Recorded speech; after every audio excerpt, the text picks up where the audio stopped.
Hello everyone, Mr. Notice here, and I'm going to be continuing Doki Literature Club.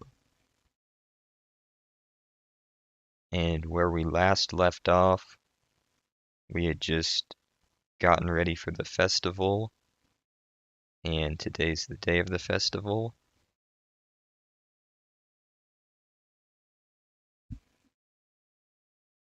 And we had just made the decorations with Yuri, and then asked her if she wanted to go out sometime, I think. Yeah, but the character was pretty awkward. And then Sayori came to us and she was crying because she really likes us, but she's always sad. And we told her she was our dearest friend, but she probably wanted to hear more, but I don't think she would have been happy no matter what, to be honest with you.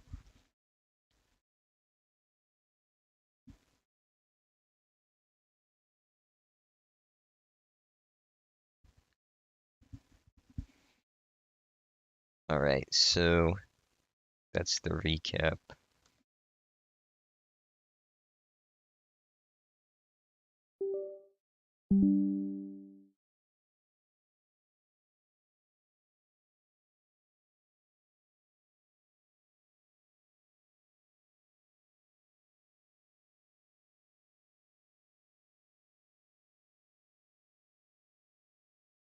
And just give me 1 second.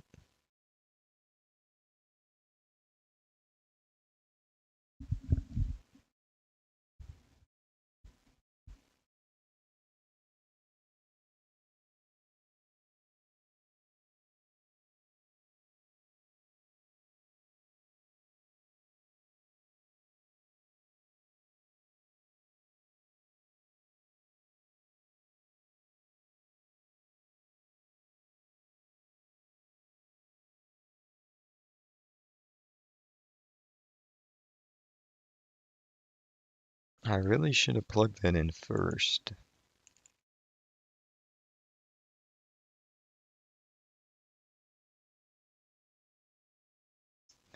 Great idea.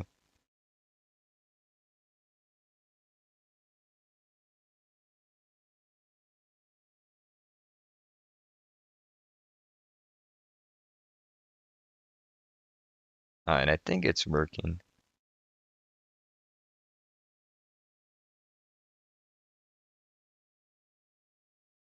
Alright, sorry about that.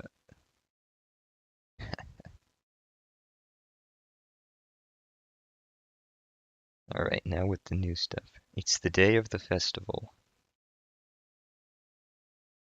Of all days, I expected this to be the one where I'd be walking to school with Sayori. But Sayori isn't answering her phone. I considered going to her house to wake her up, but decided that's a little too much. Yeah, I don't think that is a little too much at this point. That's exactly what I would have done. Meanwhile, the preparations for the event should be nearly complete. The banner Yuri and I painted is dry, and I gently rolled it up to take with me. She sent me a pleasant text reminding me not to forget anything, and I reassured her. Funnily enough, I probably feel the same way as Natsuki about the event. I'm more excited for it to be over so I can spend time with Sayori and Yuri at the festival. But knowing Monica, I'm sure the event will be great too. Mr. Notice, you're the first one here. Thanks for being early. That's funny. I thought at least Yuri would be here by now. Monica is placing little booklets on each of the desks in the classroom. They must be the ones she prepared that have all the poems we're performing. In the end, I found a random poem online that I thought Monica would like and I submitted it. I'll make sure I have sound on. Yeah, I do. Alright.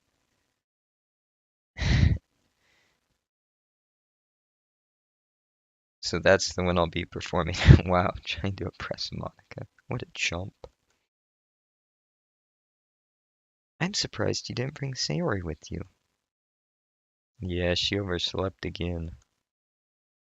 That dummy. He's so rude. You'd think that on days this important she'd try a little harder. I say that, but I suddenly remember what Sayori told me yesterday. Yeah, you think? And I suddenly feel awful knowing it's not nearly that simple for her. Yeah. I only said it because it's the way I'm used to thinking. But maybe I should have gone to wake her up after all. You should take a little responsibility for her, Miss Denotus. I mean, especially after your exchange with her yesterday. You kind of left her hanging in this morning, you know. Exchange? Monica, you know about that. Of course I do. I'm the club president after all. But I stammer, embarrassed. Did Sayori really tell her about it that quickly? About how I basically turned down her confession? That makes me really seem like the bad guy here. But I'm the one who knows what's best for her, right? No, I don't think so. Jeez. You don't know the full story at all, so don't worry. I probably know a lot more than you think. Scarily enough, I think so. Eh? Monica is being friendly as usual, but for some reason, I felt a chill down my spine after hearing that. Yeah. Hey, do you want to check out the pamphlets?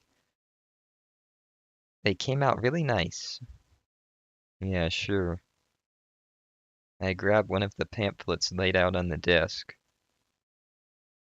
Oh yeah, they really did. Something like this will definitely help the people take the club more seriously. Yeah, I thought so too. I flipped through the pages. Each member's poem is neatly printed on its own page, giving it an almost professional feel. I recognize Natsuki's and Yuri's poems from the ones they performed during our practice. What's this? I flipped to Sayori's poem. It's different from the one she practiced. It's one that I haven't read before. Get out of my head. Get out of my head. Get out of my head. That's a lot of get out of my heads.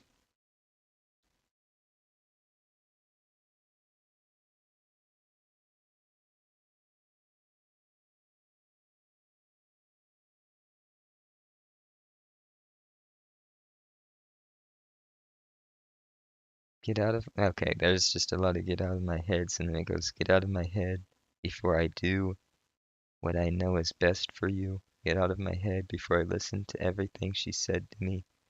Get out of my head before I show you how much I love you. Get out of my head before I finish writing this poem. But a poem is never actually finished, it just keeps moving.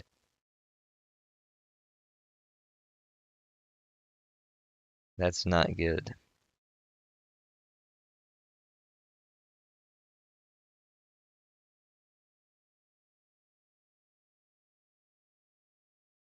I don't like that.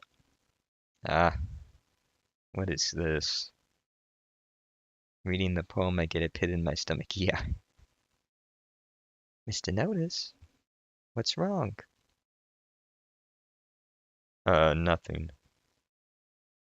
This poem feels completely different from everything else Sayori's written. But more than that, I changed my mind. I'm gonna go get Sayori, so... Ah, well, alright. Try not to take too long, okay? I quickly leave the classroom. Don't strain yourself. Monica calls that out after me. I quicken my pace. What was I thinking?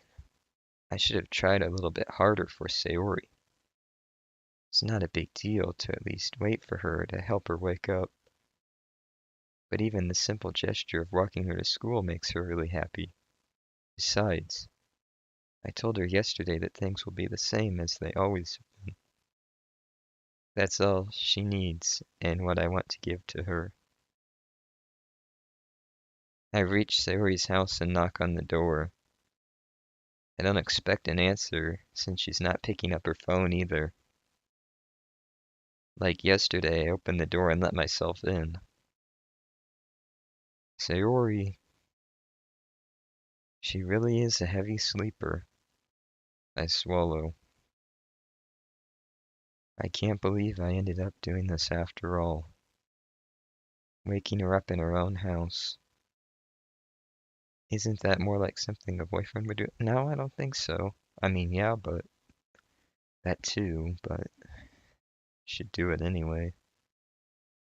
In any case, just feels right. Yeah, this guy thinks strange.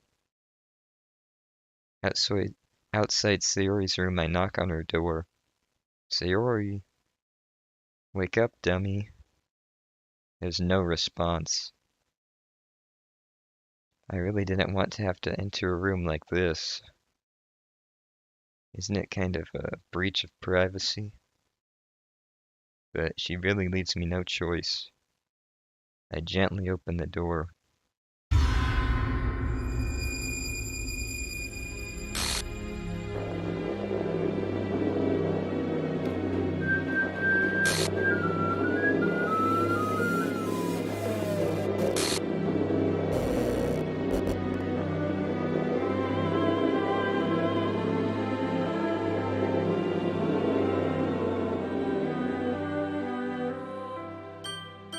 An exception has occurred. Game script. Character 5. Line 307. See traceback text for details. That's bad. I don't like that.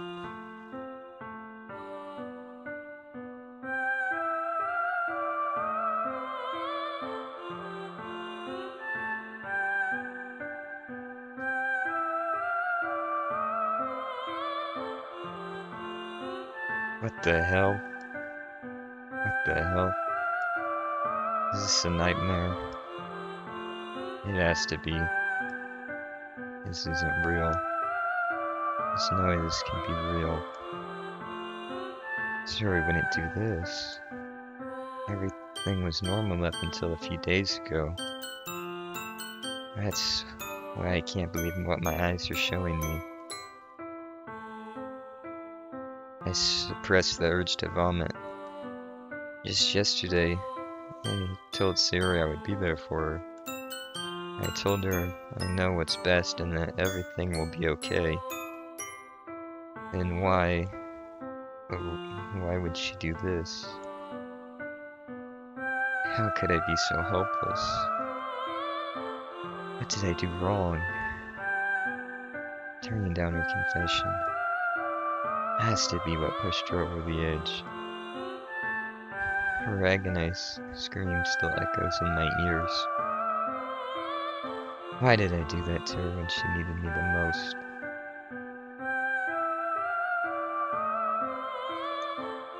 Why was I so selfish? It's my fault. My swarming thoughts keep telling me everything I could have done to prevent this. I just spent more time with her, walked her to school, and gave her what I know she wanted out of our relationship, and I could have prevented this. I know I could have prevented this. Screw the literature club. Screw the festival. I just lost my best friend. Someone I grew up with. She's gone forever now. Nothing I do can bring her back. This isn't... Okay. This isn't some game where I can reset and try something different. Okay.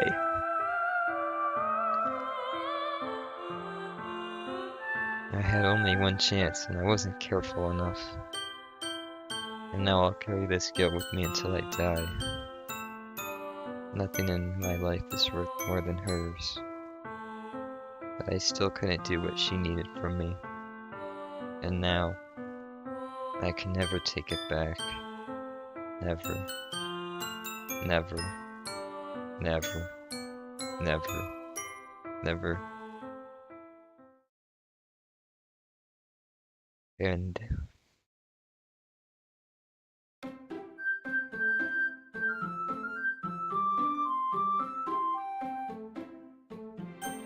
what does that do? Oh dear. I'm not sure what that does. I think that's what I'm supposed to click. I don't know if I have to go to the character files or something. What's this do?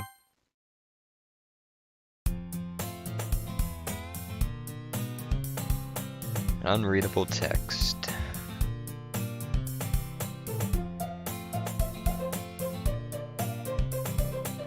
Oh dear. Oh, this is a new game. Hold on a minute. Oh no, it's not. This girl is supposed to be stealing my name ever since we were children. I think this is what I'm supposed to be doing, I don't know. You know, the kind of friend you just never see yourself making today, but just kind of works out because you've known each other for so long. We used to walk together in schools but frequently, yeah, you know that. But if she's gonna chase after me like this, I almost feel better off running away. Yeah, I've heard this before. Whenever I just sigh and I look out of the crosswalk and let catch up to me. Oh my god, jeez. That is scary.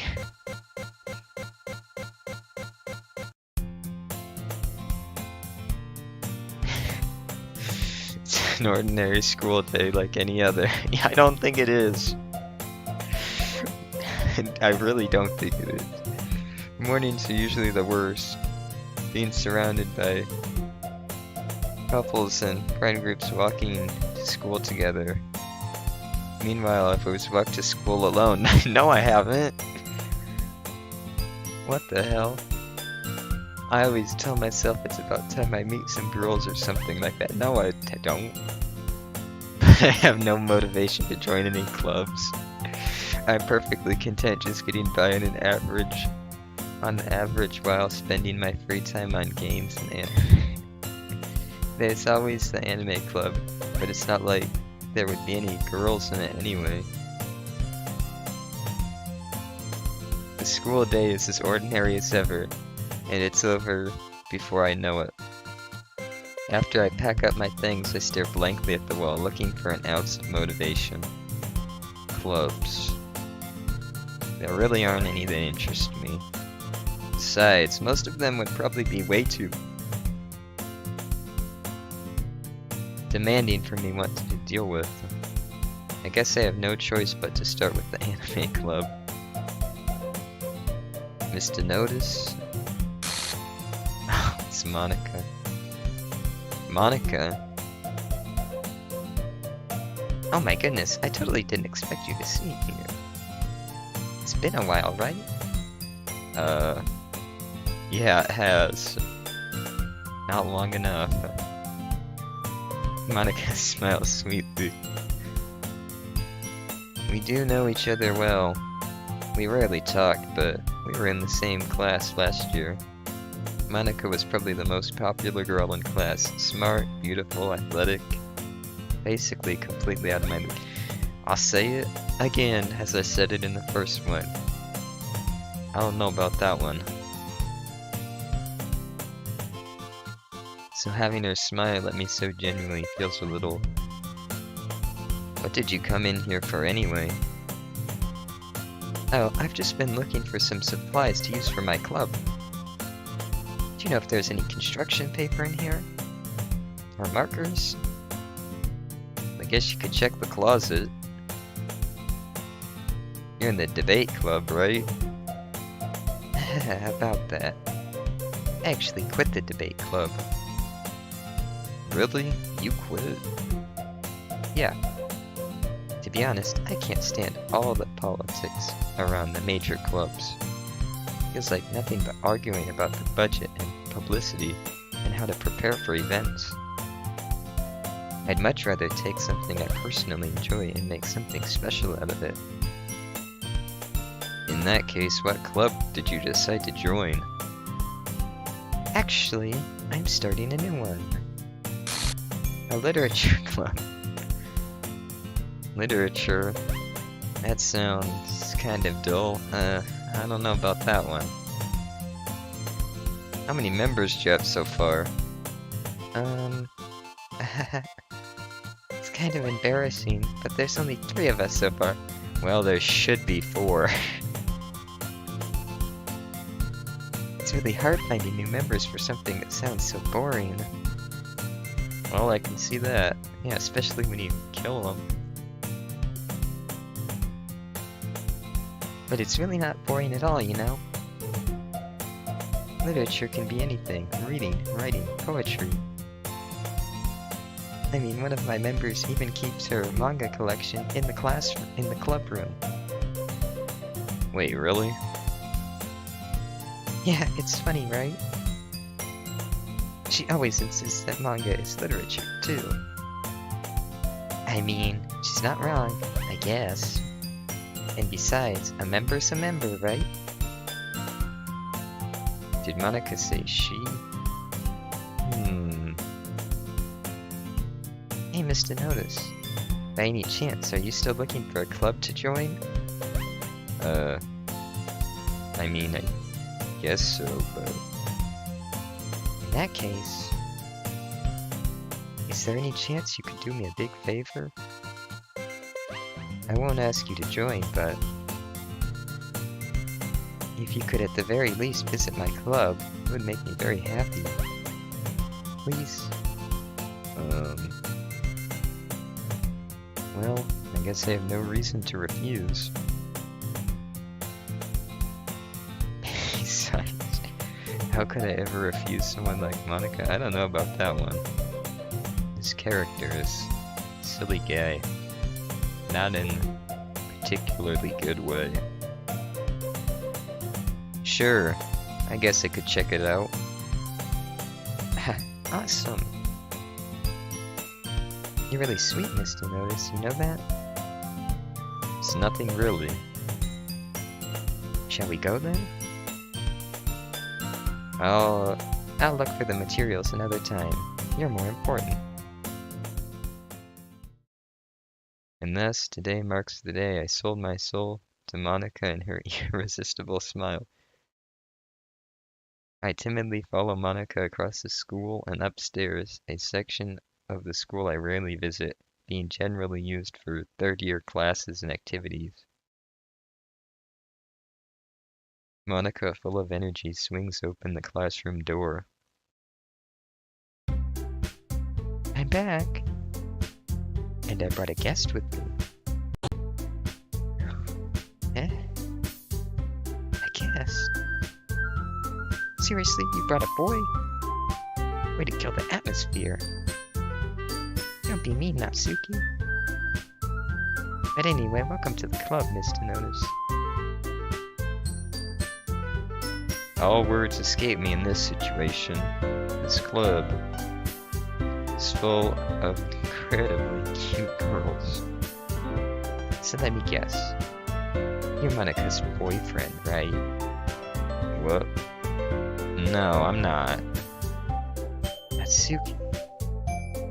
The girl with the sour attitude whose name is apparently Natsuki is one I don't recognize. Her small figure makes me think she's probably first year. Anyway, this is Natsuki, energetic as usual. And this is Yuri, the vice president. It's nice to meet you. Yuri, who appears comparably more mature and timid, seems to have a hard time keeping up with someone like Natsuki.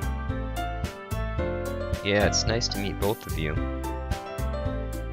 So I ran into Mr. Notice in a classroom, and he decided to come check out the club. Isn't that great? Wait, Monika. Didn't I tell you to let me know in advance before you brought anyone new? I was going to, well, you know... Sorry. I didn't forget that. I just happened to run into him. In that case, I should at least make some tea, right? Yeah, that would be great. Why don't you come sit down, Mr. Notice? The girls have a few desks arranged to form a table.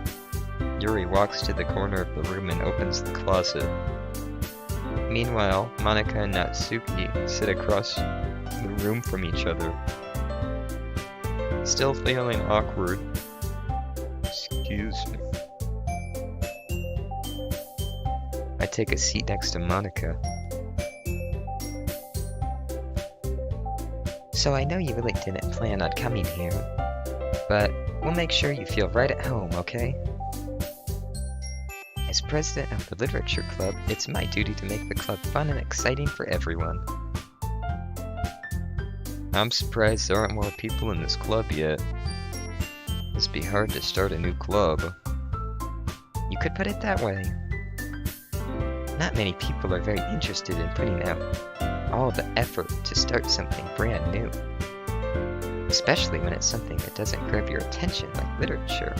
You have to work hard to convince people that you're both fun and worthwhile. But it makes school events like the festival that much more important. I'm confident that we can all really grow this club before we graduate. Right, Natsuki? Well, I guess. Natsuki reluctantly agrees. Such different girls, all interested in the same goal. Monika must have worked really hard just to find these two. Yuri returns to the table carrying a tea set. She carefully places a teacup in front of each of us before setting down the teapot in the middle. You keep a whole tea set in this classroom? Don't worry, the teacher gave us permission. After all, doesn't a hot cup of tea help you enjoy a good book? I guess. Don't let yourself get intimidated. Yuri's just trying to impress you. That's not... Insulted, Yuri looks away. I meant that, you know. I believe you. Well, tea and reading might not be a pastime for me, but at least I enjoy tea. I'm glad. Yuri faintly smiles to herself in relief. So, Mr. Notice, what kinds of things do you like to read? Well, considering how little I've read these past few years, I don't really have a good way of answering that.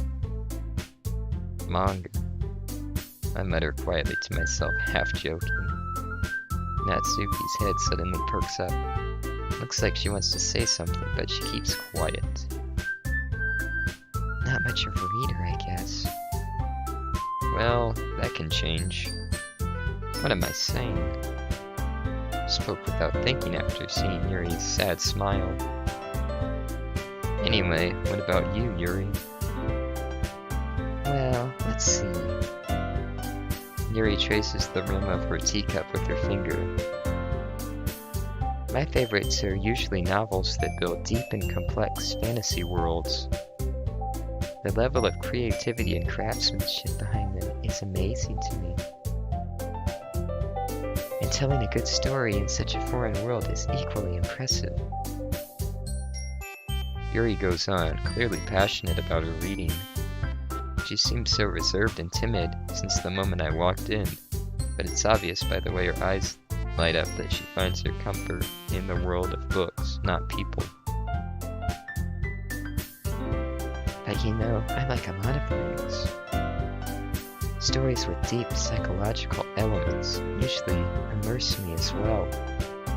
Isn't it amazing how a writer can so deliberately take advantage of your own lack of imagination to completely throw you for a loop? Anyway, I've been reading a lot of horror lately.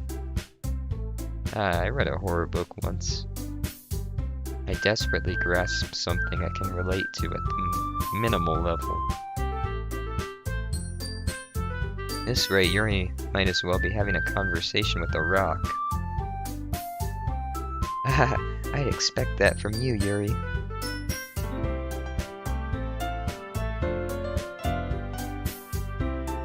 It suits your personality. Oh, is that so? Really, if a story makes me think or takes me to another world, then I can't put it down. Surreal horror is often very successful at changing the way you look at the world, if only for a brief moment. I hate horror. Oh, why's that? Well, Natsuki's eyes dart over to me for a split second. Never mind. That's right. You usually like to write about cute things, don't you, Natsuki? What? What gives you that idea? You left a piece of scrap paper behind the last club meeting. It looked like you were working on a poem called... Don't say it out loud. And give that back. Fine. Natsuki, you write your own poems? Well, I guess sometimes. Why do you care? I think that's impressive. Why don't you share them sometime? No. Natsuki averts her eyes. You wouldn't like them. Not a very confident writer yet. I understand how Natsuki feels. Sharing that level of writing takes more than just confidence. The truest form of writing is writing to oneself. You must be willing to open up to your readers, exposing your vulnerabilities, showing the deepest reaches of your heart. Do you have writing experience too, Yuri? Maybe if you share some of your work, you can set an example and help Natsuki feel comfortable enough to share hers.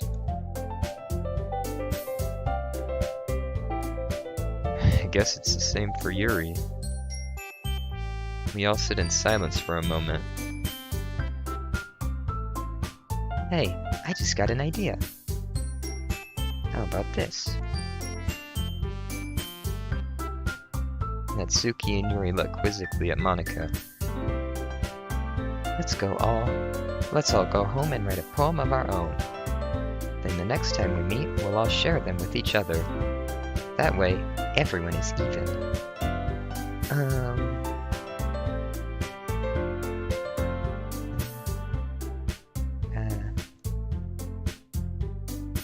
I thought it was a good idea. Well, I think you're right, Monika. We should probably start finding activities for all of us to participate in together. I did decide to take on the responsibility of vice president after all. I need to do my best to nurture the club as well as its members. Besides, now we have a new member. Seems like a good step for us to take. Do you agree as well, Mr. Notice? Hold on, there's still one problem. What's that? Now that we've reached the most important topic, I bluntly come forth with what's been on my mind the entire time. I never said I would join this club. Monica may have convinced me to stop by, but I never made any decision. I still have many clubs to look at, and I lose my train of thought. All three girls stare back at me with dejected eyes. But I'm sorry, I thought...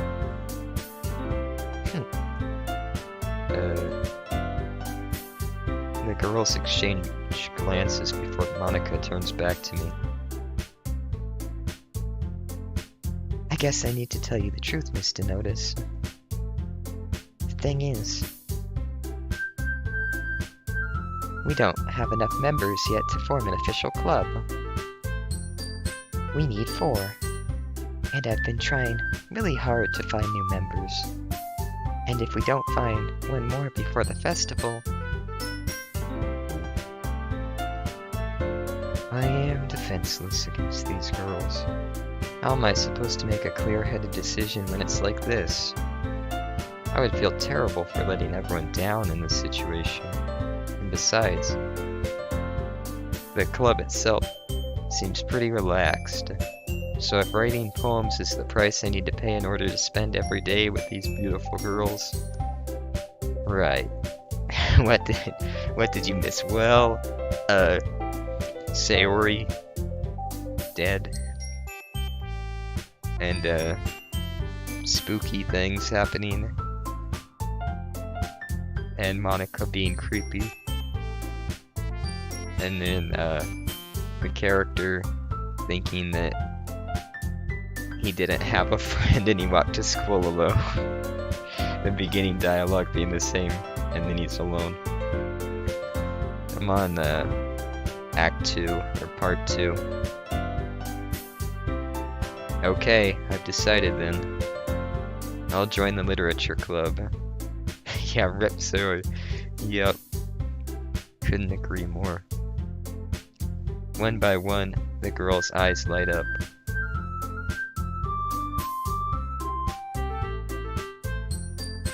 Oh my goodness, really? Do you really mean that, Mr. Notice? Yeah. Could be fun, right? You really did scare me for a moment. I mean, if you really left after all of this, I would be super pissed.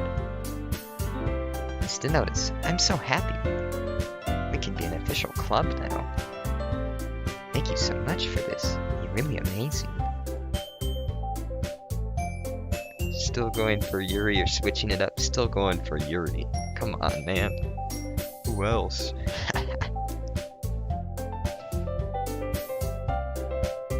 Yeah, Yuri and Sayori are the best, and there's no more Sayori, so definitely Yuri. I'll do everything I can to give you a great time, okay? Thanks, I guess. Okay, everyone. I think with that, we can officially end today's meeting on a good note. Everyone, remember tonight's assignment. Write a poem to bring to the next meeting so we can all share. Monica looks over at me once more.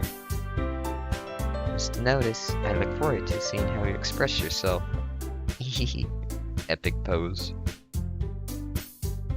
Yeah. Can I really impress the class star Monica with my mediocre writing skills? I already feel the anxiety welling up inside of me. Meanwhile, the girls continue to chit-chat as Yuri cleans up the tea set. Guess I'll be on my way then. Okay. I'll see you tomorrow then. I can't wait. With that, I depart the club room and make my way home. The whole way, my mind wanders back and forth between the three girls. Natsuki, Yuri, and of course, Monica. I see what she's doing here. Will I really be happy spending every day after school in a literature club? Perhaps I'll have the chance to grow closer to one of these girls. Alright.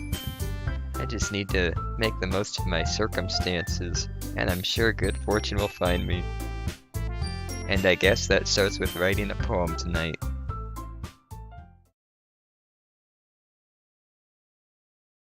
You've unlocked a special poem. Would you like to read it? I'm pretty sure I would. Oh dear. That is...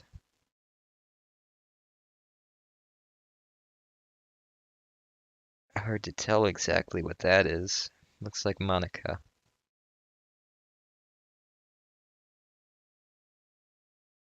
Well then. Pretty sure you can impress, not express, Jesus Christ. That would be interesting. Impress Monica if you want, but I do not want to. Because she's very creepy.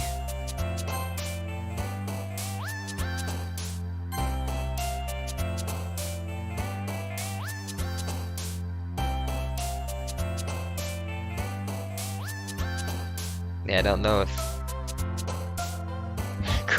cool poem, yeah. I wonder if Sayori's would go to Monica now, if you did it. Since Sayori is no longer here.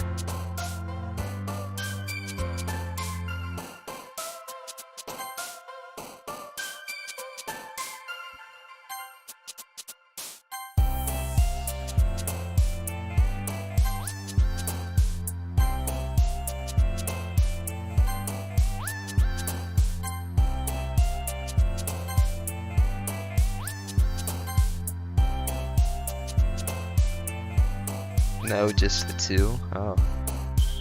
You could really piss them off then. You could write to neither one.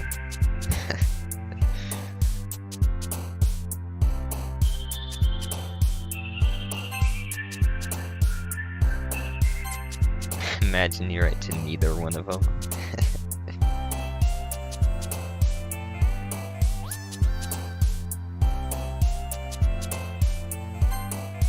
Oops.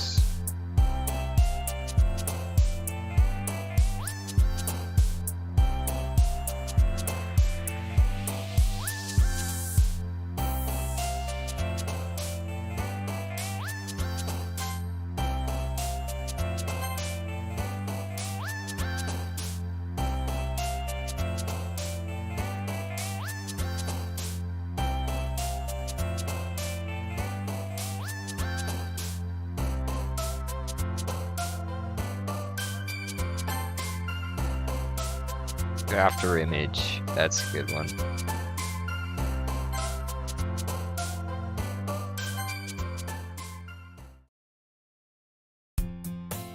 Hi again, Mr. Notice. Glad to see you didn't run away on us, haha. Nah, don't worry. This might be a little strange for me, but I at least keep my word. Well, I'm back at the literature club. I was the last to come in, so everyone else is already hanging out. Oh, Jesus Christ. This music, too. Not quite right. Thanks for keeping your promise, Mr. Notice. I hope this isn't too overwhelming of a commitment for you. Making it your dive head first into literature when you're not accustomed to it. Oh my god. that was scary. Oh, come on. Like he deserves any slack. He already had to be dragged here by Monica.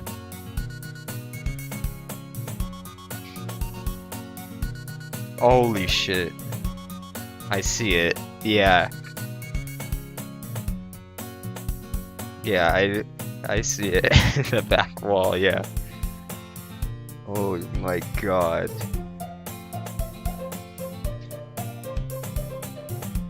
I don't know if he planned to just come here and hang out or what.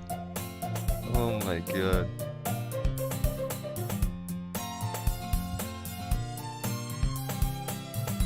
but if you don't take us seriously, then you won't see the end of it. Oh my god, she's in front of the text. Hanukkah, chill.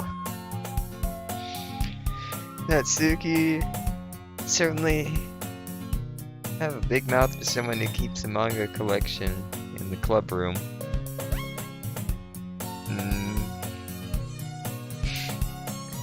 Oh my god. Is the room fucking tilted more too? I don't know. Natsuki finds her still stuck between saying Monica and manga. Manga is literature. Swiftly defeated, Natsuki plops back into her seat. I'm sorry, Mr. Notice. We'll make sure to put your comfort first, okay? Yuri shoots Natsuki with a disappointed glance. Oh yeah, and don't think I forgot that Monica said that fucking Sayori was hanging. Don't think I forgot that. Nice choice of words, Monica. Anyway.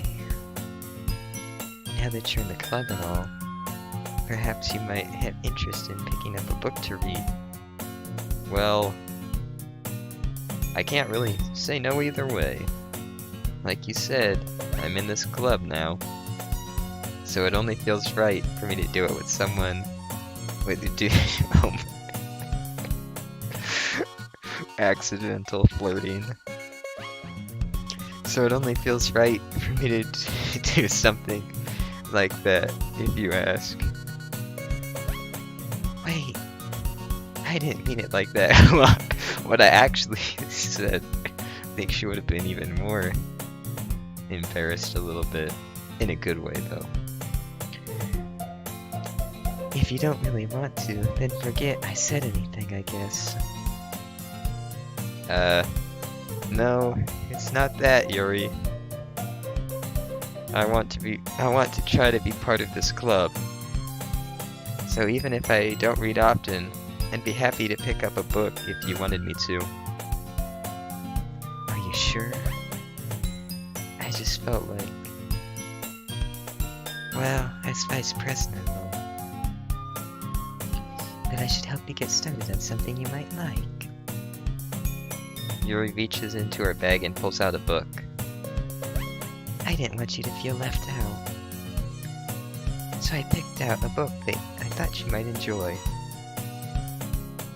It's a short read, so it should keep your attention even if you don't usually read. And we could, you know, discuss it if you wanted. Yeah, I definitely want to. This is... How is this girl accidentally being so cute? Is it an accident though? I mean... Somewhat. She even picked out a book she thinks I'll like, despite me not reading much. Yuri, thank you. I'll definitely read this. I enthusiastically take the book. Phew. Well, you can read it at your own pace. I look forward to hearing what you think. Yeah, oh my god. Now that everyone's settled in, I expected Manada to kick off some scheduled activities for the club. But that doesn't seem to be the case. Yuri's face is already buried in a book. I can't help but notice her intense expression like she was waiting for this chance. But he can't notice. Hello? Hello there. In Indonesia. He can't notice Yuri hanging in the back, though. Meanwhile, Natsuki is rummaging around in her closet. I'm really curious to talk to Yuri a little bit more, but at the same time, I would feel bad distracting her from her reading. I catch a glimpse of the cover of her book.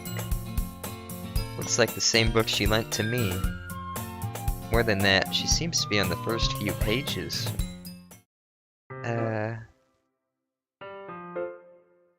Crap. I think she noticed me looking at her.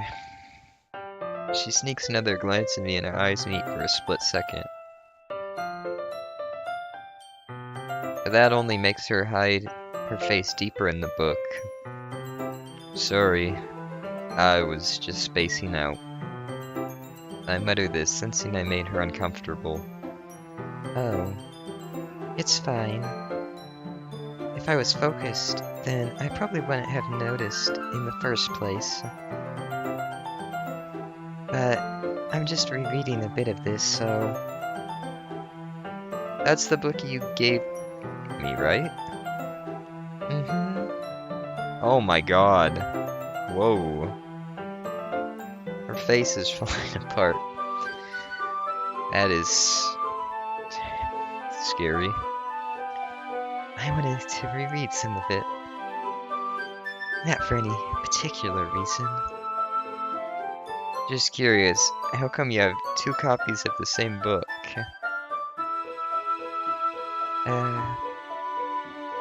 Well, when I stopped at the bookstore yesterday... that's not what I meant. I mean, I just happened to buy 2 of them. Ah, I see. There's something fairly obvious here that Yuri isn't telling me, but I decide to let it go. I'll definitely start reading it soon. I'm glad to hear. Once it starts to pick up, you might have a hard time putting it down. It's a very engaging and relatable story. Is that so? What's the story about anyway? Well... I look at the cover of the book. The book is titled Portrait of Markov. There's an ominous-looking eye symbol on the front of the cover. Basically, it's about this religious camp that was turned into a human experiment prison. And the people trapped there have this trait that turns them into killing machines that lust for blood. But the facility gets even worse, and they start selectively breeding people by cutting off their limbs and affixing them to... Oh, that might be a little bit of a spoiler. It's relatable? That's relatable. But anyway, I'm really into it. The book, I mean. Not the thing about the limbs. Are you sure about that? That's kind of dark, isn't it? You already made it sound like it was gonna be a nice story, so that dark turn came from nowhere. Are you not a fan of that sort of thing, Mr. Notice? No, it's not that. I mean, I can definitely enjoy those kind of stories, so don't worry. I hope so. Yeah, I totally forgot that Yuri's into those things. She's so shy and reclusive on the outside, but her mind seems to be completely different. It's just that this kind of story, it's the kind that challenges you to look at life from a strange new perspective. When horrible things happen, not just because someone wants to be evil. Oh. But because the world is full of horrible people, and we're all worthless anyway. I wonder if Monica's making her say that. Could it be? And suddenly, I'm rambling, aren't I? Not again. I'm sorry. Hey, don't apologize. Yeah, especially when Monica's making you do it. I haven't lost interest or anything. Well, I guess it's alright then. But I feel like I should let you know I have this problem. When I let things like books and writing fill my thoughts... I couldn't read it that fast. but I'm streaming so I can go back and pause that. I'm gonna read what it is. You just give me 1 second.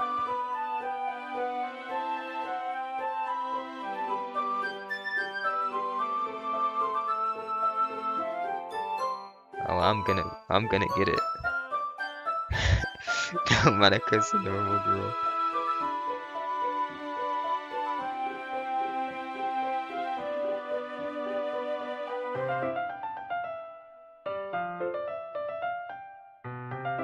Hello?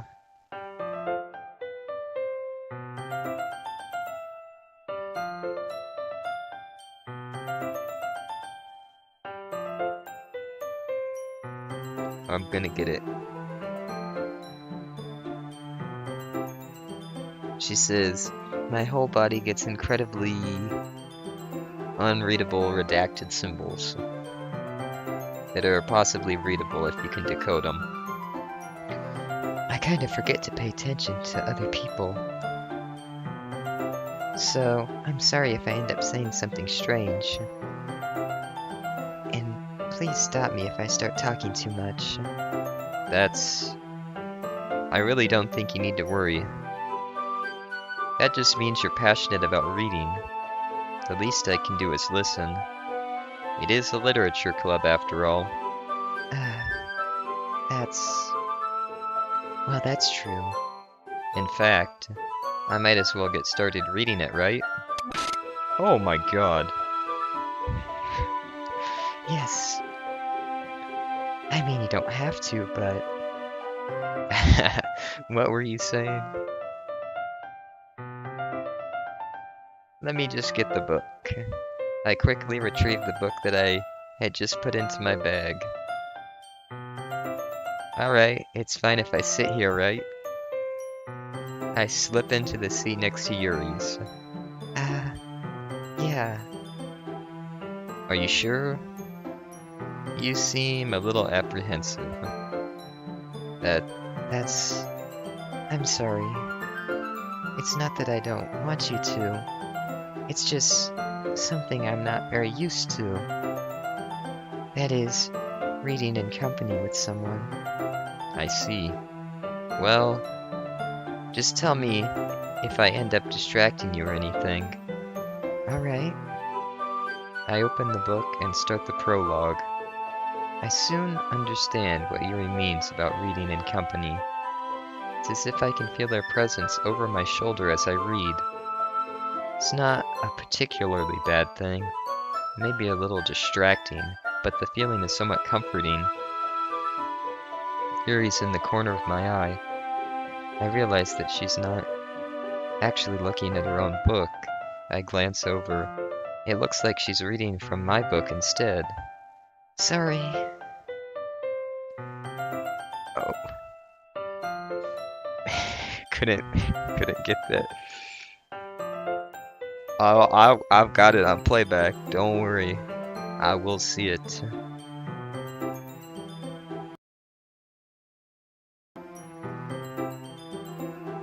I was just bathing in the feeling of your body heat.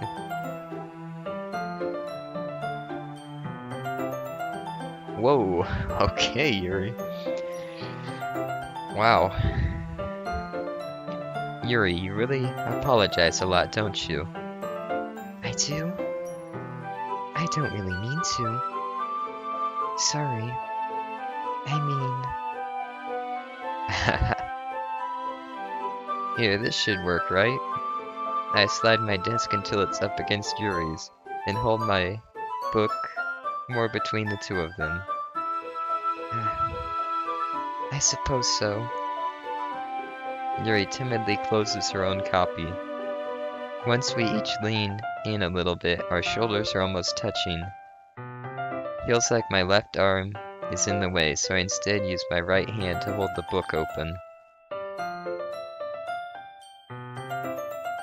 Oh, if you push the history button too? Oh yeah, that's true.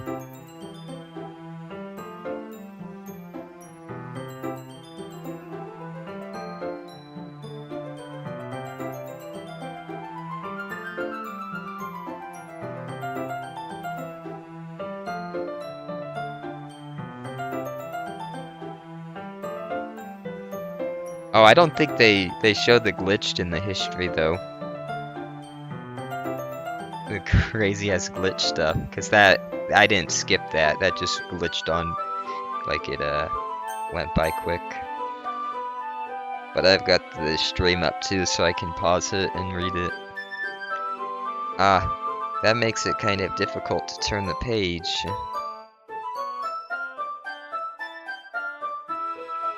Here. Yeah, so far at least I can't see the crazy stuff. Yuri takes her left arm and holds the left side of the book between her thumb and forefinger.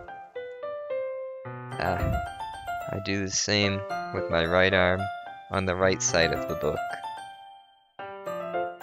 That way, I turn a page and Yuri slides it under her thumb after it flips to her side. But in holding it like this, we're huddled even closer together than before. It's actually kind of distracting me. It's as if I can feel the warmth of Yuri's face, and she's in the corner of my vision. Are you ready? To turn the page. Ah, sorry. I think I got a bit distracted for a second. I glance over at Yuri's face again and our eyes meet. I don't know how I'll be able to keep up with her. That's okay. You're not as used to reading, right? I don't mind being patient if it takes you a bit longer. It's probably the least I can do, since you've been so patient with me. Yeah, thanks. We continue reading. Yuri no longer asks me if I'm ready to turn the page. Instead, I just assume that she finishes the page before me, so I turn it by my own volition. We continue the first chapter in silence. Even so, turning each page almost feels like an intimate exchange. My thumb, gently letting go of the page, letting it flutter over to her side as she catches it with her own thumb. Hey Yuri, this might be a silly thought, but the main character kind of reminds me of you a little bit. Whoa, she's pretty excited there. I don't think she was as excited that last time. No, I don't relate to this character at all. Definitely not. Really? I was just thinking the way she second guesses things she says and all that. That's what you were talking about. Sorry. I thought you meant something else about her. Something else? Never mind. Whoa, she's quite excited. We didn't even get that far yet. So I don't know why that came into my head. Yuri, are you feeling alright? Yuri's been a little fidgety ever since we started reading. You can rest if you're feeling sick or something. Your breathing is a little... My breathing? Yuri puts her hands on her chest as if to feel her heartbeat. I didn't even notice. That is why I missed to notice. Anyway, I'm fine. I just need some water. Alright, don't push yourself. Yuri stands up and practically rushes out of the classroom. What on earth was that about? Missed to notice. Did something happen just now? I have no idea. Yuri was acting a little strange, I guess. So you don't know anything? Sorry, I can't say I do. Are you worried about her? Oh, no, not really. I was just making sure you didn't do anything to her. No, nothing. Don't worry, I believe you, silly. Why are you so interested, huh? Yuri just does this sometimes, so nothing's alarming. Alright, if you say so. Anyway, why don't we start with sharing our poems with each other? Shouldn't we wait for Yuri? Well, she might be a while, so I just figured we'd get started without her. Is that okay? Yeah, I was just asking. I stand up. I make a mental note of where I left off in the book.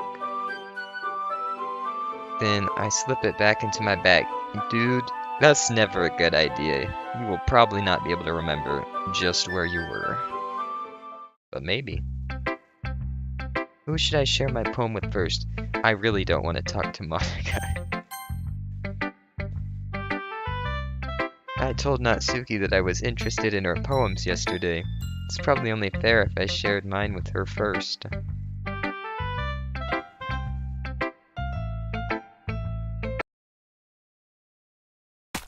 Oh, holy shit.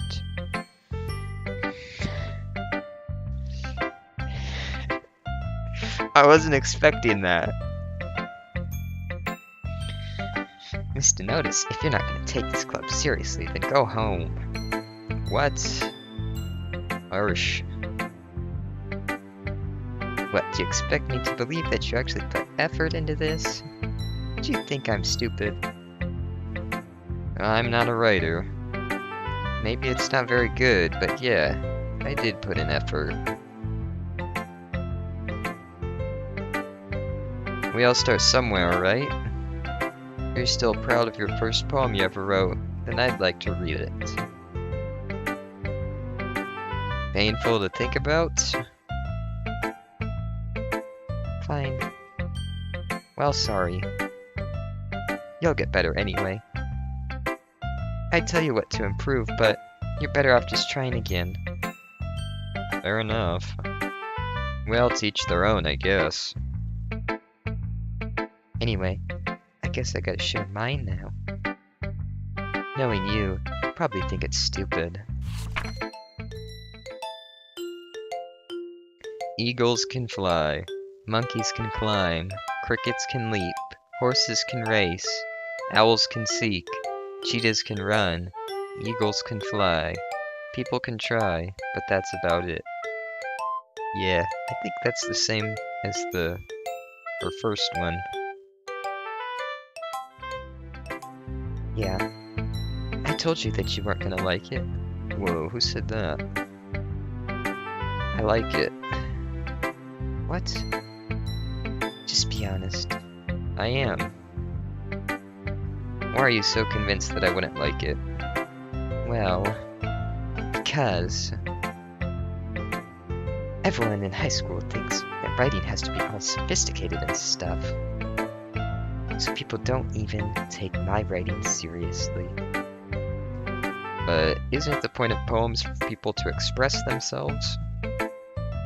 Your writing style wouldn't make your message any less valid. Yes, exactly. I like it when it's easy to read, but hits you hard. Like in this poem. Seeing everyone around you do great things can really be disheartening. So I decided to write about it. Yeah, I understand. But the other nice thing about simple writing is that it puts more weight on wordplay. Like I set up for a rhyme at the end, but then I just made it fall flat on purpose. It helps bring out the feeling in the last line. So you did. I guess more went into it than I realized. That's what it means to be a pro. I'm glad you learned something. Didn't expect that from the youngest one here, did you? Yeah, I guess not. I decided to humor her with that last comment. I don't really care how old everyone is, but if Natsuki is feeling proud, then I won't take that away from her. Who should I show my poem to next? I don't really have an option, do I? Hi, Mr. Notice. Having a good time so far? Yeah, besides you. Yeah. Good, glad to hear it. By the way, since you're new and everything, if you ever have any suggestions for the club, like new activities or things we can do better, I'm always listening. I don't doubt it. Don't be afraid to bring up things, okay? Alright, I'll keep that in mind. Of course, I'll be afraid to bring them up. I'm much better off just going with the flow until I'm more settled in. Anyway, want to share your poem with me? It's kind of embarrassing, but I guess I have to. Epic pose. Don't worry, Mr. Notice. We're all a little embarrassed today, you know? But it's that sort of barrier that we'll all learn to get past soon. Yeah, that's true. I hand Monica my poem. Great job, Mr. Notice. I was going, oh, in my head while reading it. Going, ooh, in my head while reading it. It's really metaphorical. I'm not sure why, but I didn't expect you to go for something so deep. I guess I underestimated you. It's easiest for me to keep everyone's expectations low. That way, it always counts when I put in some effort. Oh, fuck. My bad, that's me. That way, it's best to keep my expectations low. That way, it always counts when I put in some effort. That's not Monica, that's me saying that. That's not fair. Well, I guess it worked anyway. You know that Yuri likes this kind of writing, right?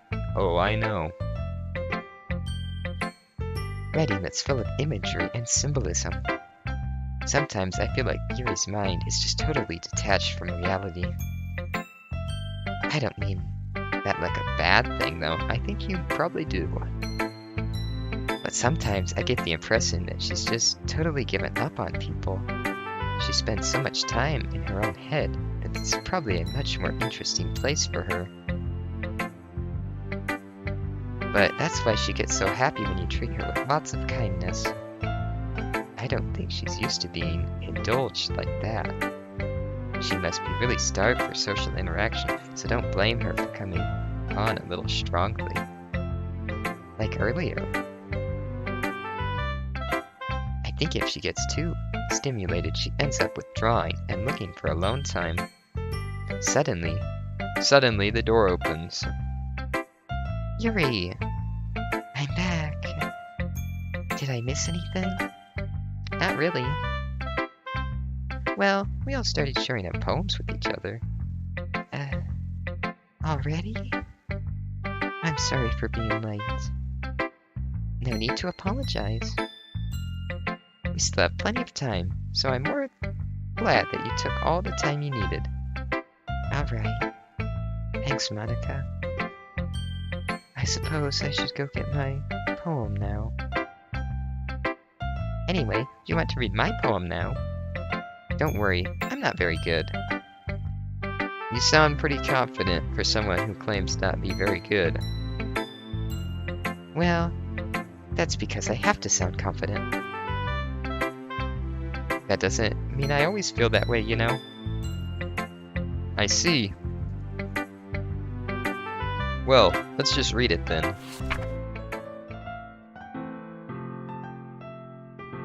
Hole in the wall. But he wasn't looking at me. Confused, I frantically glanced at my surroundings, but my burned eyes no longer see color. Are there others in this room? Are they talking? Or are they simply poems on flat sheets of paper? The sound of frantic scrawling, playing tricks on my ears. The room begins to crinkle, closing in on me. The air I breathe dissipates before it reaches my lungs. I panic. There must be a way out. It's right there. He's right there. Swallowing my fears, I brandish my pen.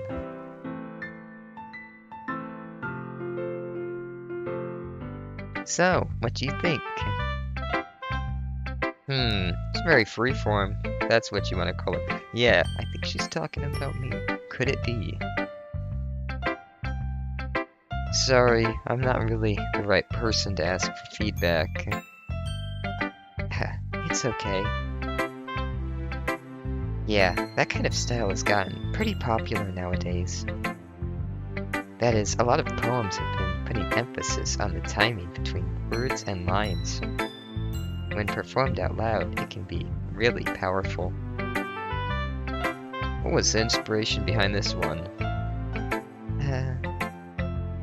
Well, I'm not sure if I know how to put it. I guess you could say that I had some kind of epiphany recently.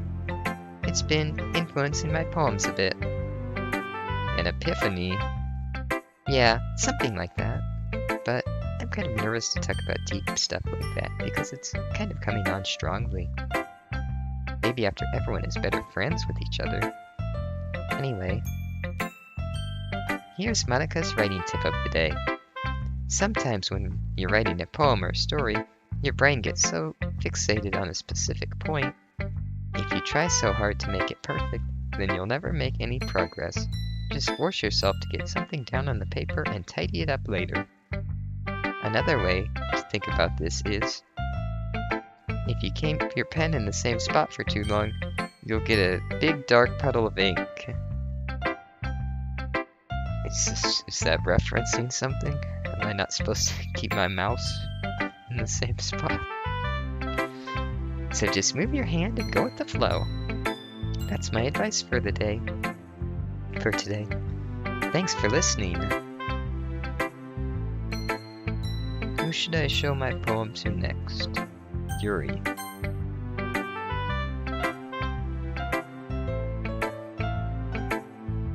As Yuri reads the poem, I notice her eyes lighten.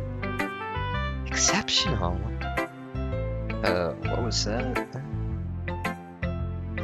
Did I just say that out loud?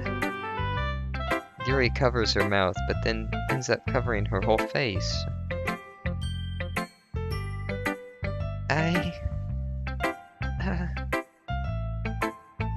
He's going to hate me. You really didn't do anything wrong, Yuri. I guess you're right. What am I getting so nervous for?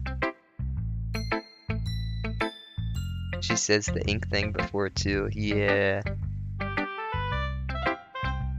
don't think it's anything. But with Monica, who knows?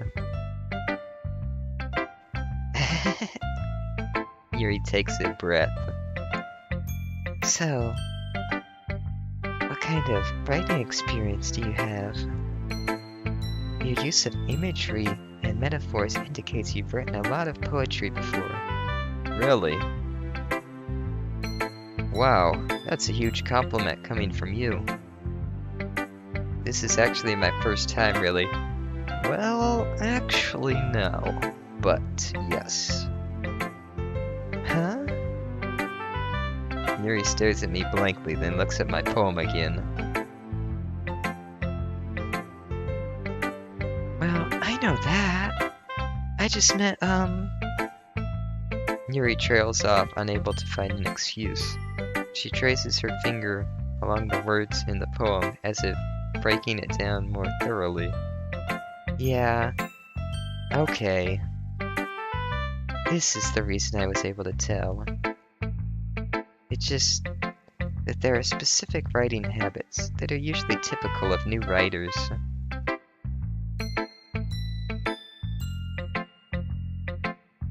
And having been through that myself, I kind of learned to pick it up. I've kind of learned to pick up on them.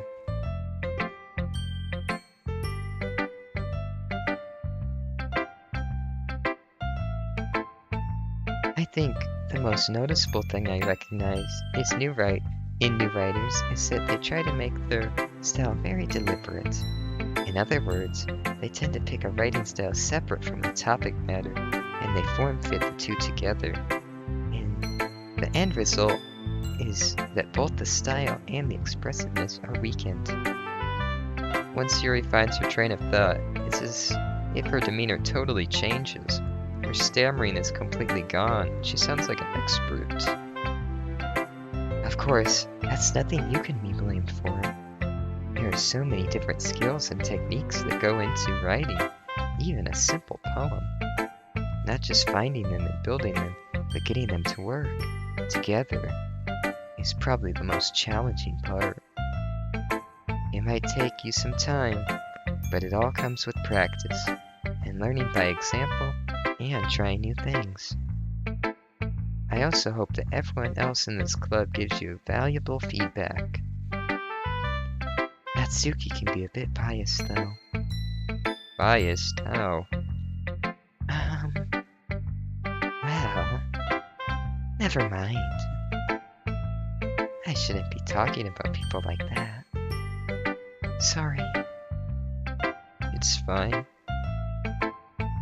I'm not sure if Yuri is apologizing to herself, me, or Natsuki. Do you mind if I read your poem now? Please do. I'd love to share my thought process behind it. Yuri smiles dreamily as if that's a rare opportunity for her, which itself is kind of funny. After all, isn't this supposed to be a literature club? Ghost under the light. The tendrils of my hair illuminate beneath the amber glow, bathing. It must be this one, the last remaining streetlight to have withstood the test of time, the last yet to be replaced by the sickening blue-green hue of the future. I bathe, calm, breathing air of present but living in the past. The light flickers. I flicker back.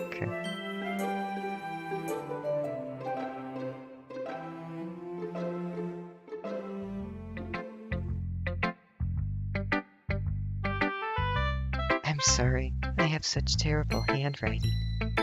What? I wasn't thinking that at all. But it took you a long time to read. I just don't read script very often. I actually think your handwriting is pretty. That's a relief. Also, I liked the poem. Even though it's short, it was really descriptive. It wasn't too short. I usually write longer poems. Not at all. I'm really glad you like it. I'll be honest. Since it's our first time sharing, I wanted to write something a little more mild. Something easy to digest, I suppose. Are you into ghosts, Yuri? Actually, this story isn't about ghosts at all, Mr. Notice. Really? I must have totally missed the point. Well, I suppose you did only glance over it after all. But remember that poets often express their own thoughts and feelings and experiences in their work. They usually do more than tell a simple story or paint a picture. In this case, perhaps the subject of the poem is only being symbolically compared to a ghost, lingering in her last remaining place of comfort, unable to let go of the past, and soon to be left with nothing. That's a lot more solemn putting it that way. I hadn't even thought of that. That's impressive. It's nothing really. Yours was impressive too, so... Nah. If anything, I could probably learn a thing or two from you. You think so? Yeah, of course. You know, I was really nervous about doing all this, but in the end, I enjoyed it. I'm going to keep doing my best for you, Mr. Notice. Me too. Phew. I guess that's everyone. I glance around the room. That was a little more stressful than I anticipated. It's as if everyone is judging me for my mediocre writing abilities. Oh my gosh, the music. Even if they're being nice, there's no way my poems can stand up to theirs. This is a literature club after all. I sigh. I guess that's what I ended up getting myself into. Across the room, Monica is writing something in her notebook. My eyes land on Yuri and Natsuki. They gingerly exchange sheets of paper sharing their respective poems. As they read in tandem, I watch each of their expressions change. Natsuki's eyebrows furrow in frustration. Meanwhile, Yuri smiles sadly. What's with this language? Huh? Did you say something? No, it's nothing. Natsuki dismissively returns the poem to the desk with one hand. I guess you could say it's fancy. Thanks. Yours is cute. Cute? Did you completely miss the symbolism or something? It's clearly about the feeling of giving up. How can that be cute? I know that. I just meant the language, I guess. I was trying to say something nice. You mean you have to try that hard to come up with something nice to say? Thanks, but it really didn't come out nice at all. Well, I do have a couple of suggestions. If I was looking for suggestions, I would have asked someone who actually liked it. Which people did, by the way. Monica liked it, and Mista noticed it too. So based on that, I'll gladly give you some suggestions of my own. First of all, excuse me. I appreciate the offer, but I've spent a long time establishing my writing style. I don't expect it to change anytime soon, unless of course I come across something particularly inspiring, which I haven't yet. And Mista noticed, like my poem too, you know. Even told me he was impressed by it. Natsuki suddenly stands up. Oh, I didn't realize you were so invested in trying to impress our new member, Yuri. That's not what you're just... Yuri stands up as well. Maybe you're just jealous that Mr. Notice appreciates my advice more than he appreciated yours. Huh? And how did you know he didn't appreciate my advice more? Are you that full of yourself?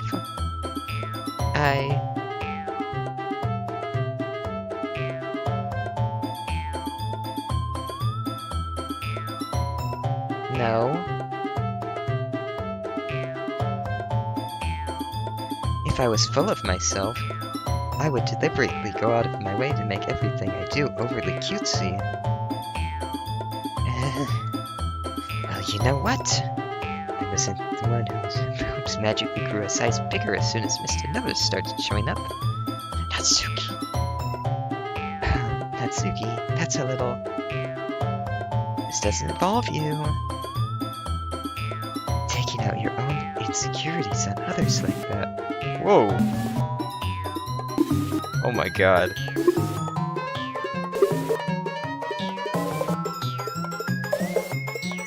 You really act as young as you look, Natsuki.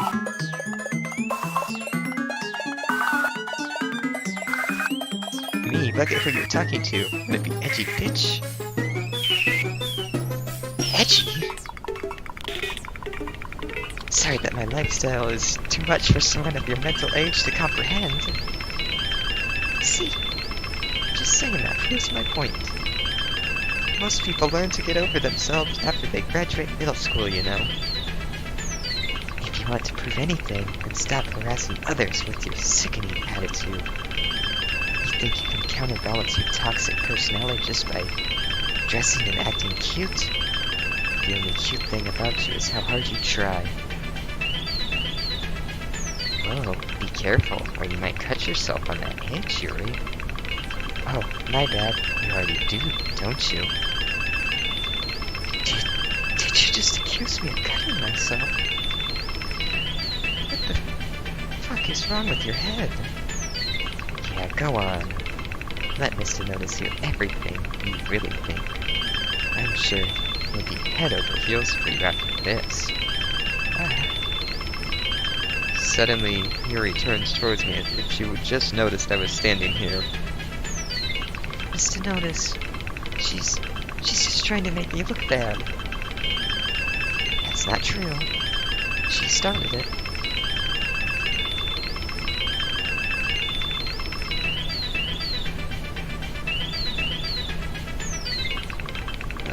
I think I know what that said.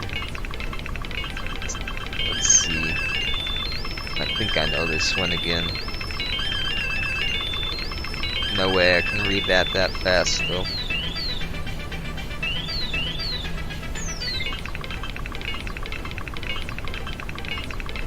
This is pretty crazy.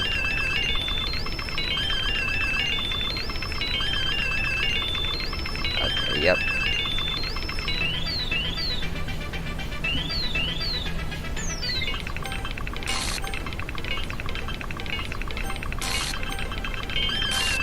Yo, let me pick my option, man. Stop.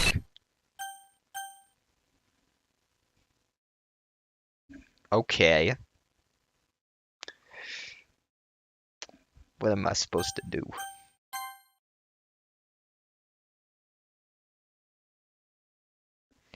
Monica,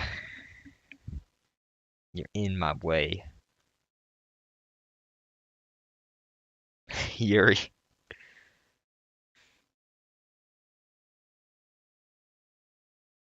Hey, Mr. Notice. Why don't we step outside for a little bit? Okay? What if I don't? I don't get the option. Sorry about that. They really shouldn't have tried to get you involved. It's probably better for us to stay out of this. We'll go back inside once they're done yelling. Some president I am, right? I can't even confront my own club members properly. I just wish I was able to be a little more assertive sometimes. But I never have it in me to put my foot down against others. You understand, right? Anyway, if this makes you want to spend less time with others, then that's fine. I'm sure it is for you. I'd be happy to spend time with you instead. Suddenly, Natsuki runs out of the classroom. Oh. She quickly runs away. Oh dear. Well, it looks like they're done. I didn't mean it. I didn't mean it. I didn't mean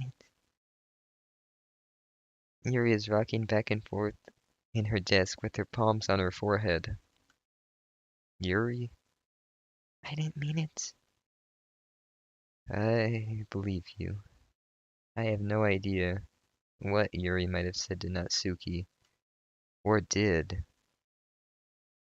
Mr. Notice, please don't hate me. Please. I'm not like this. There's something wrong with me today. It's fine, Yuri. We know you didn't mean it. Besides, I'm sure Natsuki will forget all about it by tomorrow. Completely.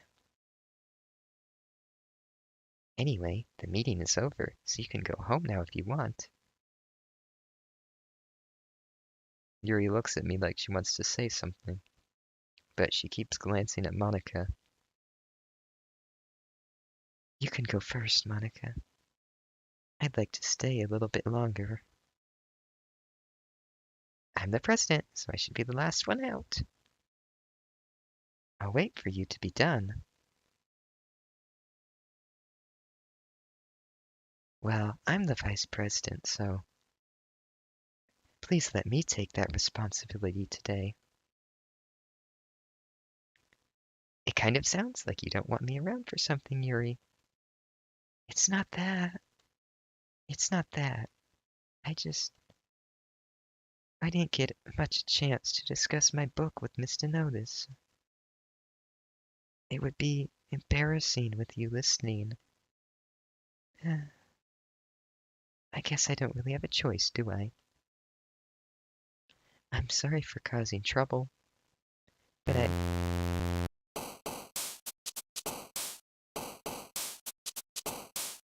Why?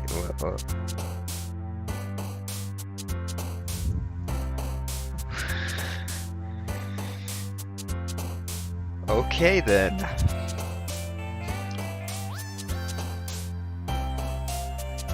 I guess we don't get to see what happens there yet, at least.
That's okay.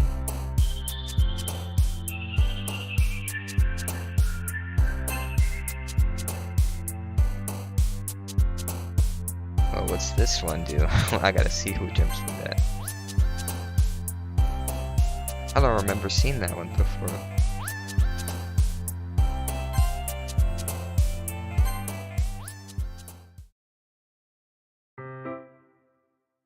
Another day passes and it's time for a club meeting already. Yeah, it's almost like the last one never ended. Oh dear. I've gotten I've gotten a little more comfortable here over the past couple days. Entering the club room, the usual scene greets me. Welcome back, Mr. Notice. Hi, Yuri. I'm not sure if it's me or if it's Yuri's expression, but the weight of yesterday's quarrel still hangs in the air a little. Yuri glances over her shoulder, looking around the room. Natsuki is reading manga at her desk. Surprisingly, Monika isn't here yet. Suddenly, Yuri takes my arm and pulls me to the corner of the room. About yesterday, I really need to apologize. Nothing like that has ever happened before, and something just came over me, I guess. I wasn't acting mentally sound. Please don't think we're usually acting like this. Not just me, but Natsuki as well. Yuri, I'm happy that you were considerate and apologized. You don't have to worry too much. Even though I've only been here a couple of days, I could tell something was off yesterday. Maybe we were just a little extra sensitive because it was our first time sharing poems. But whatever it was, it didn't make me think any less of you. I had already decided that there's no way you can be a bad person. And now that you're apologizing, I know you really didn't mean it. Mr. Notice, don't say those kind of things so frankly. They make me a little too happy. I'm really glad that you're such an understanding person. And I'm really glad that you joined this club. Everything's a little bit brighter with you around and... Sorry, what am I saying right now? Hey, have you guys seen Monika? Ah, no, No, I haven't. I was also kind of wondering where she was. Man. Yuri, I'm guessing you haven't either.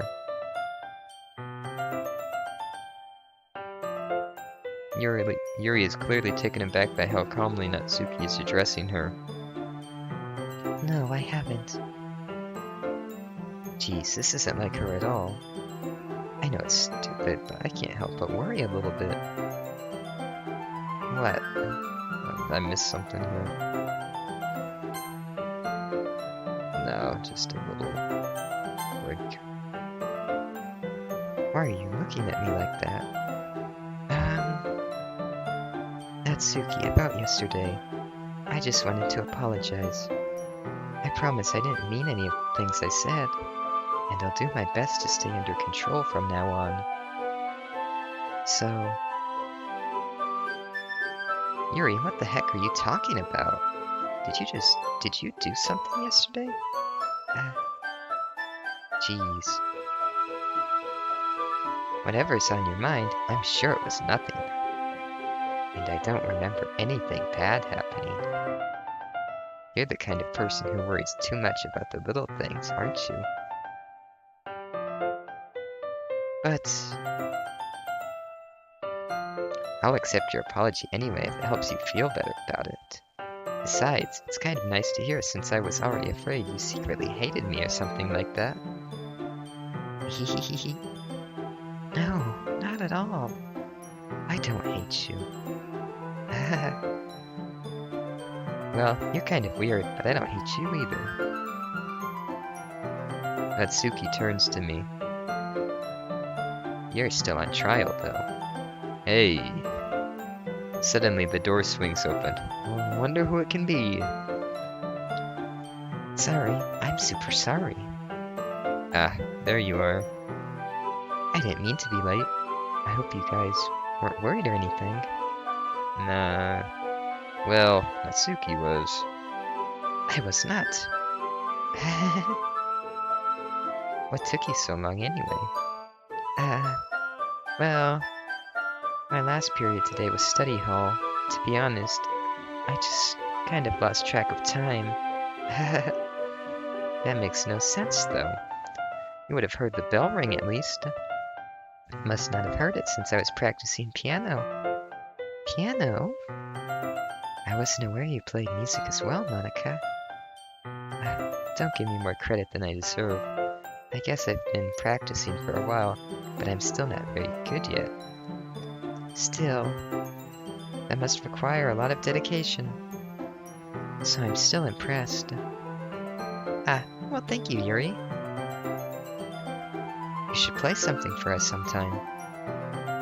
That's... Monica looks at me. Well, I'm working on writing a song, but it's not quite done yet.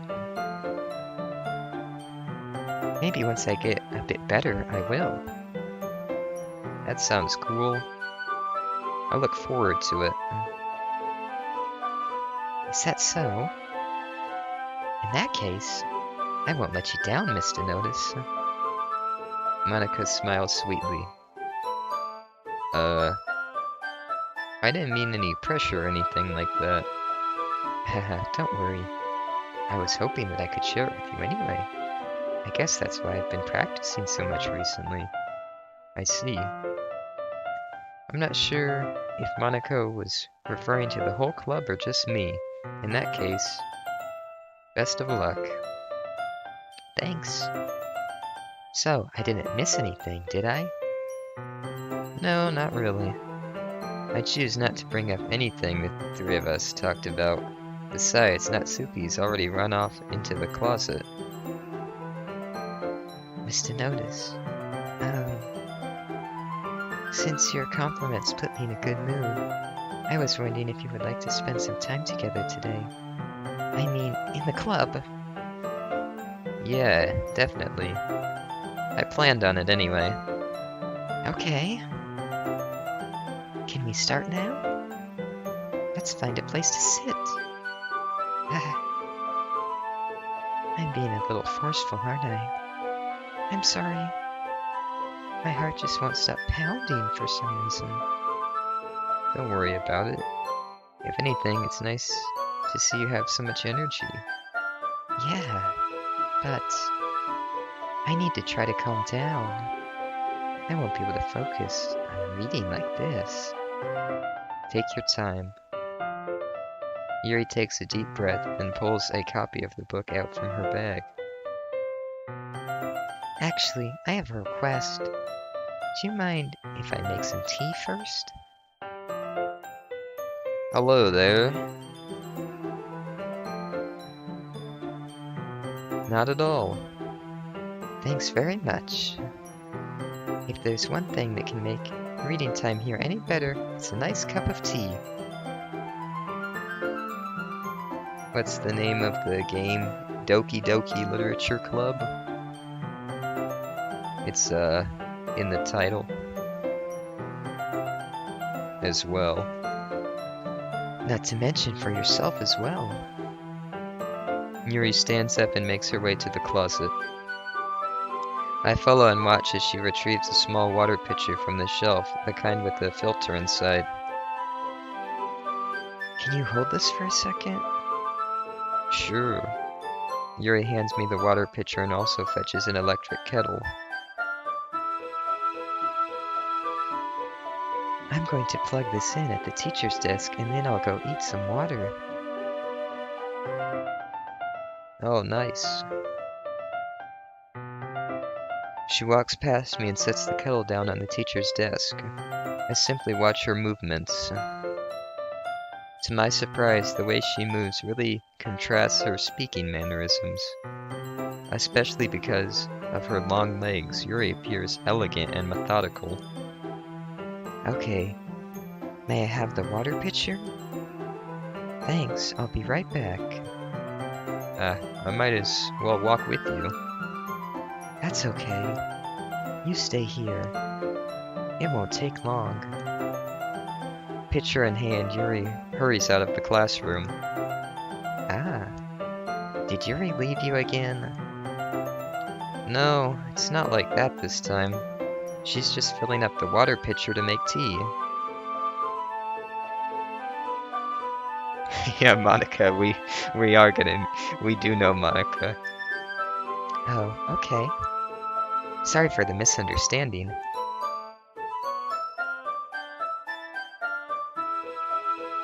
10 minutes pass. Yuri said it wouldn't take long. Is something holding her up? I'm bored just waiting here, so I decide to go look for her. Let's see. The most logical place for Yuri to be would be the nearest water fountain. I start heading down the hallway. Ha, ha, ha, ha. What's that noise? It's coming from around the corner. Sounds like breathing. A sharp inhale, like someone is sucking air through their teeth. Are they in pain? I reach the corner and peer around it. Yuri. Yeah. Oh, wow. Ouch.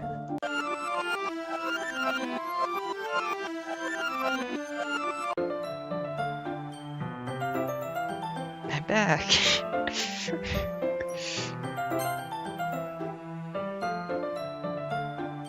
Oh, they won't give me the history for that one.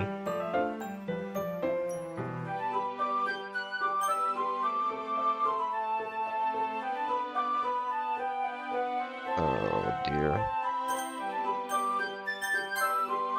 I'm back. Thanks for waiting patiently. Mr. Notice, do you like oolong tea? Yeah. Anything is fine. Very well. Yuri sets the temperature on the kettle to 200 degrees. Now it's time to get the teapot. You really do this properly, don't you? Of course. I shouldn't do any less when I'm making tea for others. Even if I'm not an expert on tea or anything. In that case, you'll only be even more impressed. Ah, perhaps I will. Yuri fetches the teapot and begins measuring the tea leaves. To my surprise, she even starts humming a little to herself. You must be in a good mood now. Is that so? I was letting it show. And you noticed. I was doing a bit of thinking. I decided that I would try expressing myself a little bit more. It turns out it's not very hard for me to do. When it's you who's around anyway. That's great, Yuri. Just don't push yourself too much. You're always worrying about me, Mr. Notice. It's very endearing. That's... Yuri wasn't kidding. I don't even know if I can keep up with this. I watch Yuri pour a cup of tea for each of us. Mr. Notice, I have another request. Do you mind if we sit on the floor today? Why's that? It's a little bit easier on my back. I can read with my back against the wall rather than bending over at my desk. Ah, sorry, I didn't realize. No worries. I just have back pain fairly regularly, so I do my best to manage it. Is that so? I wonder why that is. It's most likely because your posture, right. Always hunched over like that while reading. Yes. I have terrible reading posture, so that's why we should sit on the floor. Fair enough. I'll go ahead and get the book. I retrieve the book from my bag. Ah, I have some chocolate as well. It's a bag of small chocolate candies. I take it since it'll go well with the tea. Yuri and I then sit together against the wall, teacups at our sides. As if in sync, we assume the same reading position as last time, each holding one half of the book, except this time our bodies are even closer. Gee, I didn't mean to click that. Except our bodies are even closer to each other. I can't see too well. Yuri slides closer until our shoulders are touching. How am I supposed to focus on reading like this?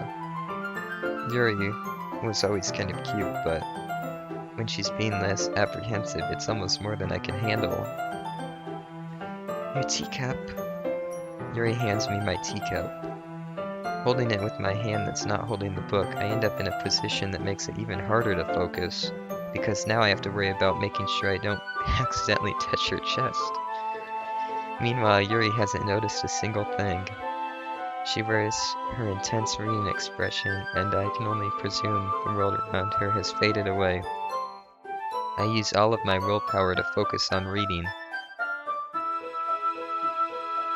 After a few minutes, I finally manage to relax a little. I put the teacup between my legs and fumble with the chocolate wrapper.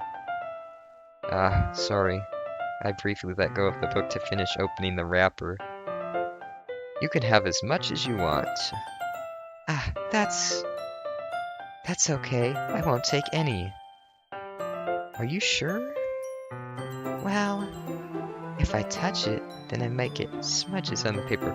I 100% agree with that. Ah, you're right. I didn't even think about that. My bad. No need to apologize. Now I'm the one apologizing. I'll hold the book, okay? Are you sure? Of course. Let's go. Yuri opens the book with both hands. She holds it so that I don't have any harder of a time reading from it. But as a result, her left arm is practically resting on top of my leg. Well, in that case, Yuri is already focused on reading again. I take a chocolate candy and pop it into my mouth. Then I take another chocolate and hold it up to Yuri. She doesn't even look away from the book. She simply parts her lips as if this situation was completely natural. But that means I can't stop here. I apprehensively place the chocolate in her mouth. Just like that, Yuri closes her lips over it. Yuri's expression suddenly breaks. Did I just... Yuri looks at me like she needs to confirm what just happened. Mr. Notice. Sorry. Oh, that's me. Sorry. I guess I shouldn't have done that.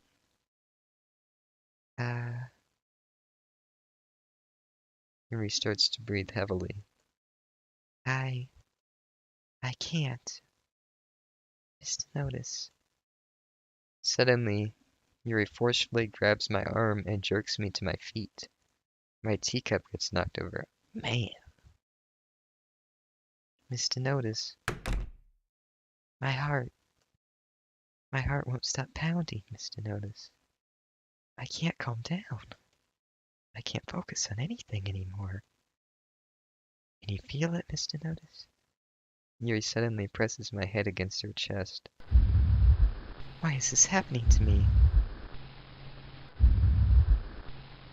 I feel like I'm losing my mind. I can't make it stop. I can't. It even makes me not want to read. I just want to look at you.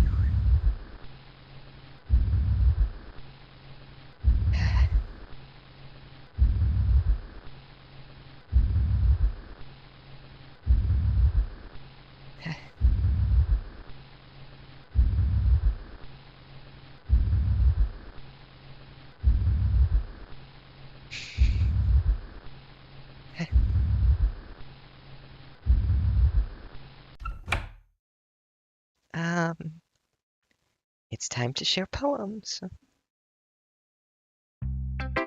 Who should I show my poem to first? I don't know if it's such a good idea to show it to Yuri, but Yuri has such beautiful eyes. Yeah.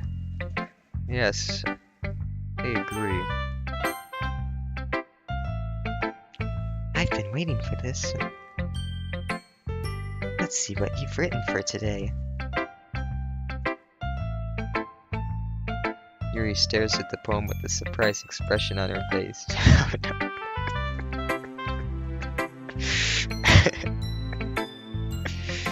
Did you like it? Okay, I'll pick you next then.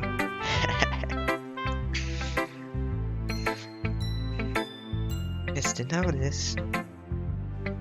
This one might be even better than yesterday's. How did you even pick up on this so quickly? Just yesterday I was telling you the kind of techniques worth practicing. Maybe that's why. You did a good job of explaining. I really wanted to try giving it more imagery.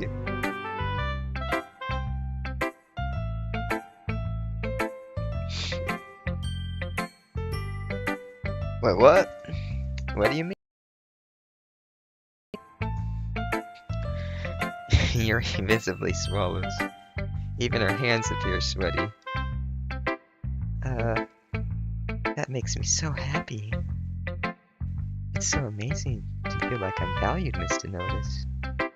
Everything that you write is a treasure to me.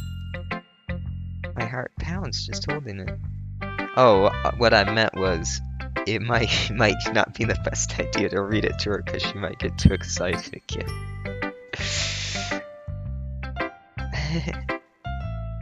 I want to write a poem about this feeling. Is that bad, Mr. Notice? I'm not being weird, right? I'm having a harder time than usual at concealing my emotions. I'm kind of embarrassed. But right now, I just want you to read my poem too. Okay?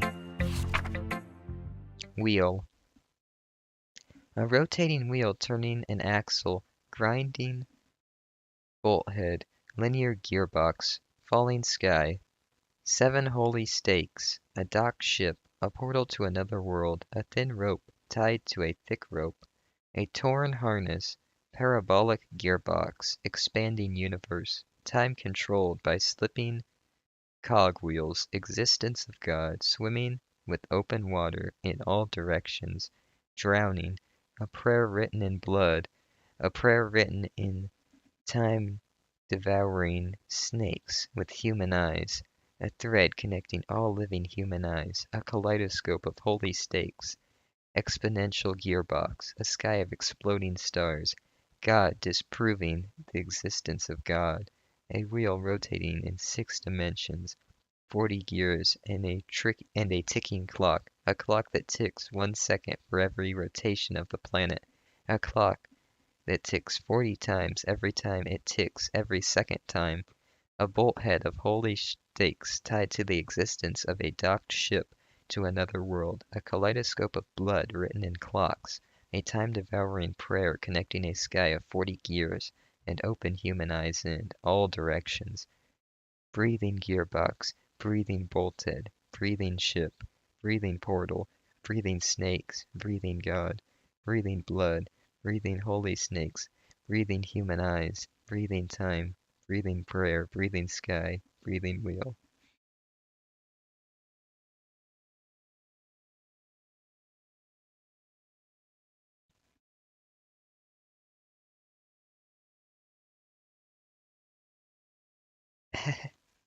It doesn't really matter what it's about.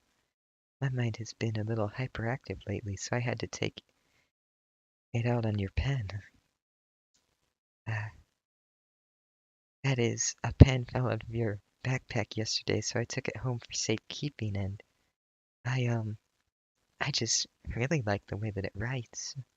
So I wrote this poem with it, and now you're touching it.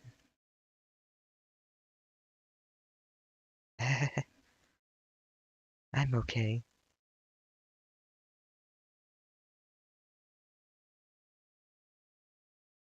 What did I just... Can we pretend this conversation never happened? You can keep the poem, though. Who should I share my poem to? You're jealous of Yuri's writing skills as much as, almost as much about her spending so much time with you. I can see that. All right, Monica, let's go talk to you then. Let's hear your poem. Mr. Notice, I think you saw something earlier that you weren't supposed to see. I think I saw a lot of things that I wasn't supposed to see. I didn't want to have to tell you this, but I don't think I have a choice. It's getting kind of dangerous for you to spend so much time with Yuri. I don't know why, but she seems pretty easily excitable when she's around you.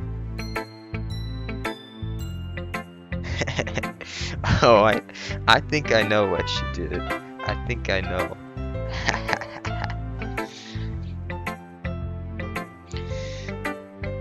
I will check that out though, but I think I know. It shouldn't be a problem in itself. But when Yuri gets too excited, she finds a place to hide and starts cutting herself with a pocket knife. Isn't that kind of messed up? She even brings a different one to school every day, like she has a collection or something.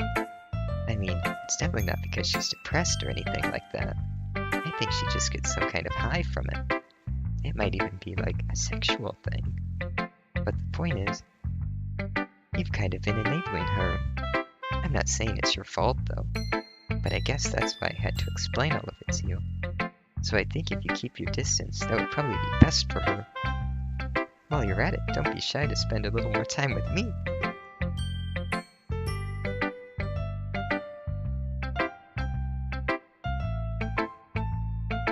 Oh, nice. That's cool. To put it lightly, I at least have it together in the head, and I know how to treat my club members. But anyway, you want to read my poem now? I like the way this one turned out, so I hope you do too. Save me. The colors, they won't. Bright, beautiful colors, flashing, expanding, piercing. Red, green, blue. An endless cacophony of meaningless noise. The noise won't stop. Violent, Waiting. Ooh, that's hard to read. Waveforms.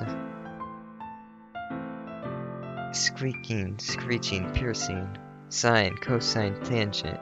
Like playing chalkboard on a turntable.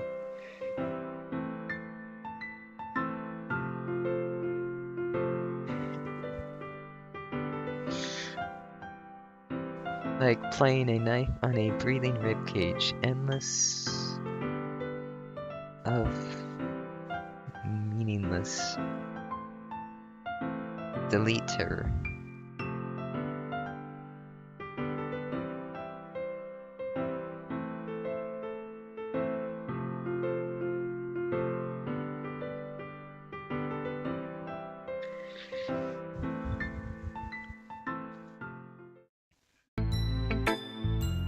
Sorry, I know this is kind of abstract. I'm just trying to, well, never mind.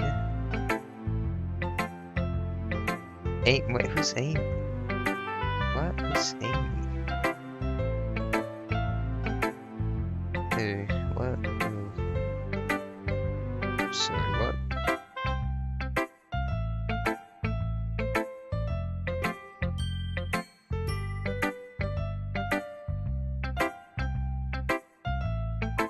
Who is that?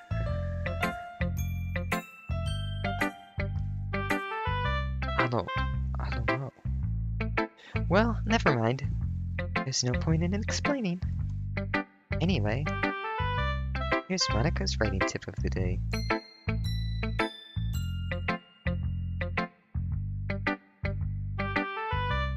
Oh, Natsuki's third poem.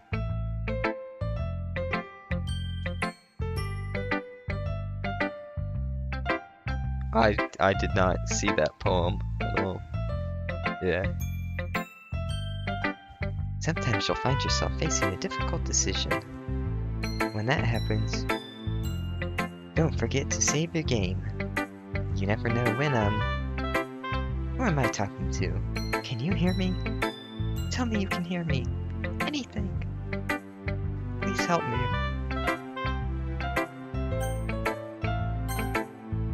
That's my advice for today. Thanks for listening. Who should I share my poem with next?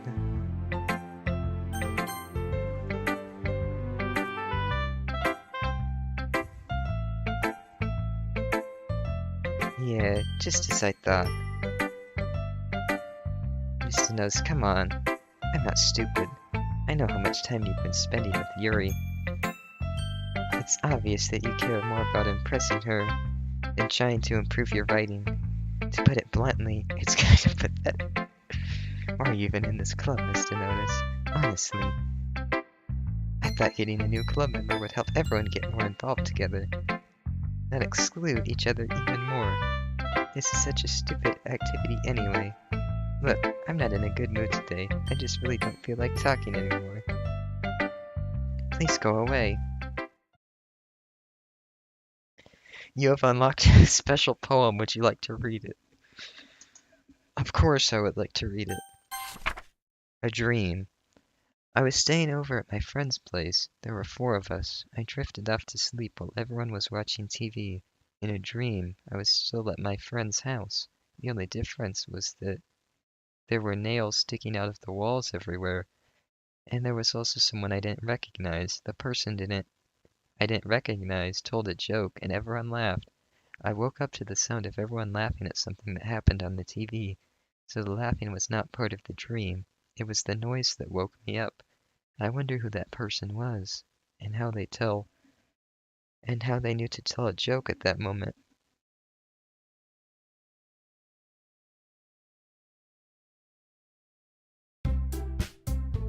Okay, everyone. We're all done reading each other's poems, right? We have something we need to go over today, so if everyone could come sit in the front of the room. Is this about the festival? Well, sort of. Do we really have to do something for the festival? It's not like we can put together anything in just a few days.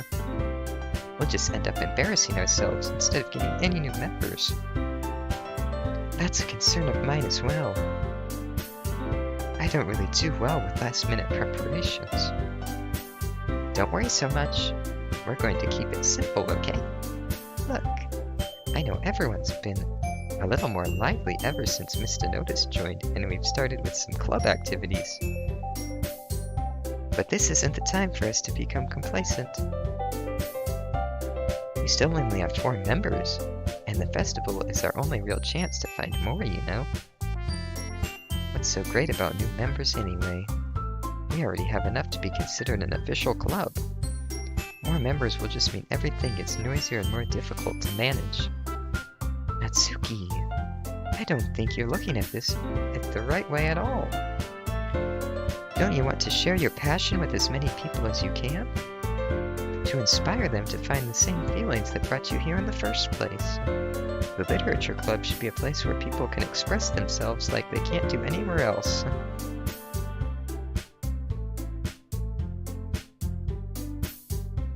Oh man, that's messed up.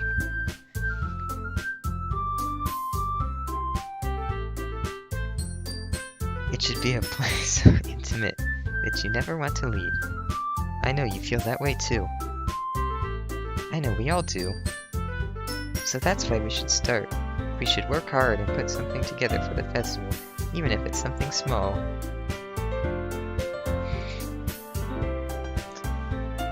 Yeah, I remember that one. Monica said that one too. Right, Mr. Notice? Come on. You can't take advantage of Mr. Notice to agree with you just because he doesn't know how to say no to anything. Look, Monica.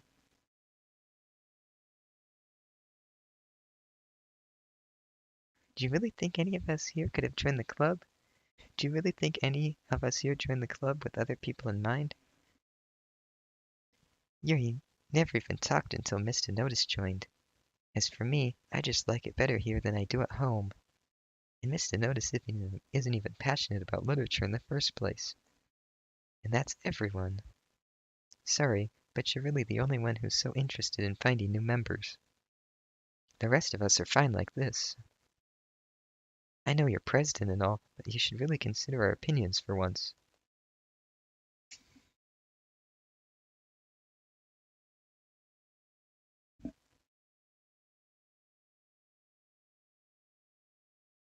Monica is clearly taken aback by Natsuki's words.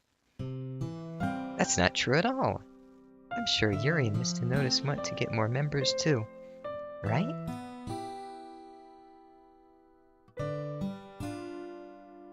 I don't know about Yuri, but I'm kind of indifferent. If I showed as much enthusiasm as Monica wanted, then I would probably be lying. Still, if it's up to me to rescue this situation, No. Natsuki's right, isn't she? This club. It's nothing more than a place for a few people to hang out. Why did I think that everyone here saw it the same way I did? But that doesn't mean that we're against getting new members or anything. Mr. Notice, why did you even join this club? What were you hoping to get out of it? Well, that's not something I can really be honest about, is it? In fact, if I remember, you weren't even given a choice not to join.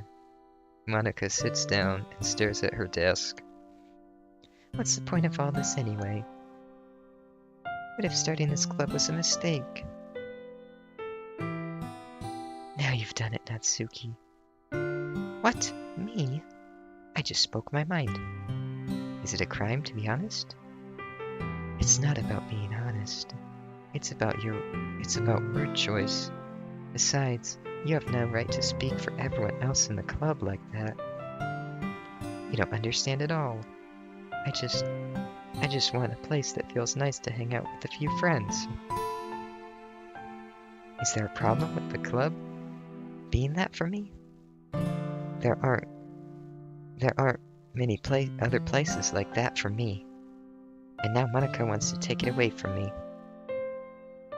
She's not taking anything away. No, Mr. Notice. It's not the same. It won't be the same with the direction she wants to take it. If I wanted that, then I could have just joined any other stupid club. But this one, I mean, at least for a little bit of time, things were nice. Natsuki starts packing up her things. I'm going home. I feel like I don't belong here right now. Natsuki. Natsuki ignores Yuri and walks right out of the classroom. This is bad. I don't know what to do. Well, do you have an opinion on the festival? I don't know.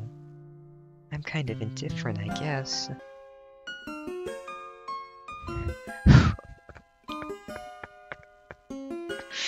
Who cares about that obnoxious brat? I mean, I like how nice and quiet the club is right now. And I'm just happy with you here. But still, I'm the vice president. It's not right for me to ignore responsibilities like that.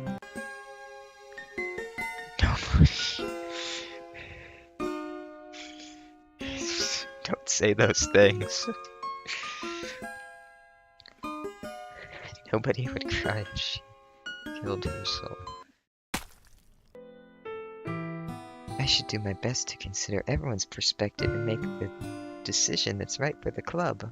But what about you, Mr. Notice? What do you want to get out of this club? Yuri repeats the same question as Monica. I decide giving an indirect answer is better than nothing. I think the most important thing now is for everyone to get along, and for the club to provide something that you can't get anywhere else. I don't think it's about how many members, but rather the quality of each member. That's what will end up making the literature club a special place. I see. I really agree with you. Each member contributes. Oh. Wow. Each member contributes their own qualities in a special way. With each change in members, the identity of the club as a whole will change too. I don't think that's necessarily a bad thing. Stepping out of your comfort zone once in a while. So, if you would like to help Monica with the festival, then I'm on your side as well. Alright. Well, maybe we can all talk to Natsuki tomorrow. Yuri nods. Hey, Yuri. I know things were a little awkward yesterday, but I feel like you deserve to know that I still think you a wonderful vice president, and also a wonderful friend. Monica. I want to do everything I can to make this the best club ever. Okay? Me too. Yeah. Let's all go home for today. We'll talk about the festival tomorrow. Okay. I'll look forward to it. Shall we go, Mr. Notice? Please don't take this the wrong way, but I'm going to chat a little bit with Mr. Notice before we leave, just to see what he thinks of his time here and all that. It's important to me as president. Yuri looks a little bit troubled, but she doesn't protest. Okay. I trust your judgment, Monica. In that case, I'll see the two of you tomorrow. See you tomorrow. Monica waves as Yuri exits the classroom.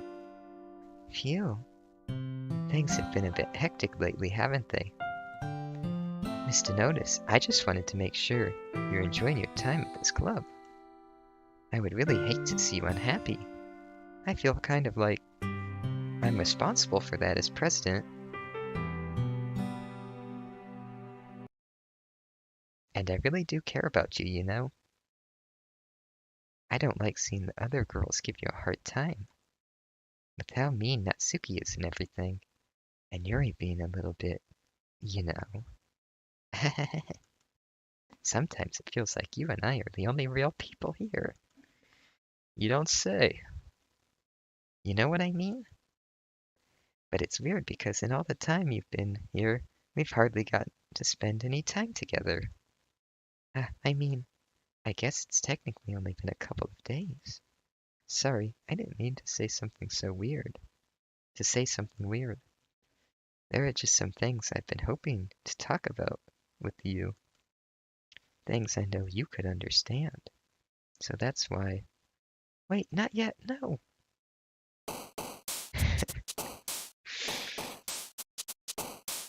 Rip. Monica doesn't get to finish what she had to say.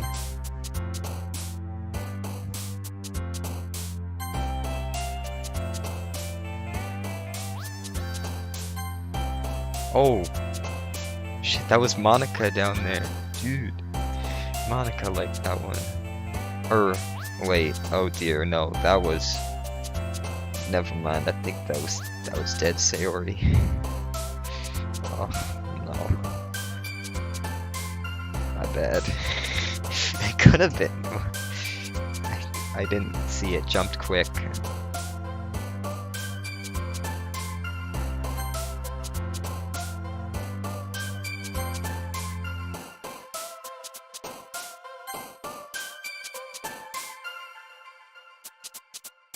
I don't think I should pick that one.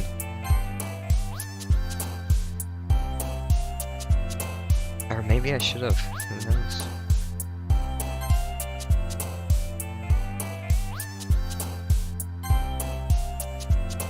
Oh no.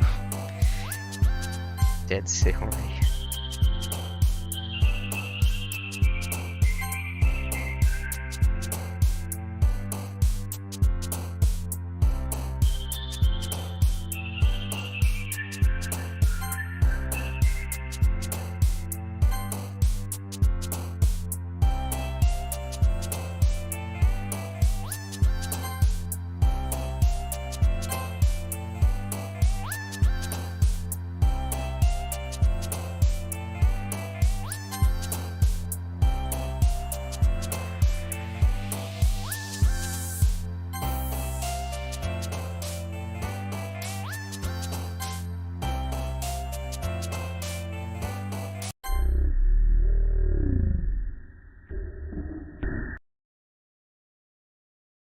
Well now. Hi, Mr. Notice. I've been waiting for you. Are you ready to continue reading? I brought my best tea today. Monica, I told you not to. Is she really late again? Inconsiderate as usual, Natsuki. Excuse me? You must always interrupt my conversation with your incessant yelling. What are you talking about? You say that like I do it on a regular basis or something. I just wasn't paying attention, okay? I'm sorry. Seriously, what's gotten into you lately?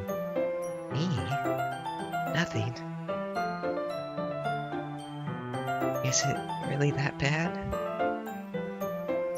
See, it is something. I'll get over it. It's not even anything noteworthy. I've just been feeling a little on edge lately. Anyway, we don't need to talk about it. Well, I just feel like I need to bring it up. It's not like I really care or anything. Aw, man. I'm the last one here again. Well, Mr. Notice just walked in too. Were you practicing piano again? Yeah. You must have a lot of determination. Starting this club and still trying to make time for piano. Well, maybe not determination, but I guess passion. It motivates me to work hard for the festival and, right. I forgot. About that, Natsuki. We were all talking yesterday and, well, we decided that we would like to support the festival as well. However, I understand how you feel about not wanting the club to change. I think we all kind of feel that way. So as long as we're all working together, this club will never become something we don't want. Also, if you help us with the festival, then I'll buy you a new manga. Sorry, that last part was really funny. Look,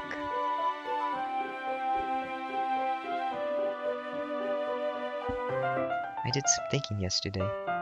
It was a little more hostile than it meant to be.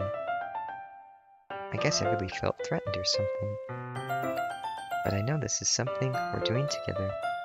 Another new member wouldn't hurt as long as they're cool. And I guess another role would be nice this time. But more importantly, I would hate to see the event suck just because I chose to back out. I'm a pro, you know, so I'm gonna help too, and we'll make sure it's done right. Thank goodness.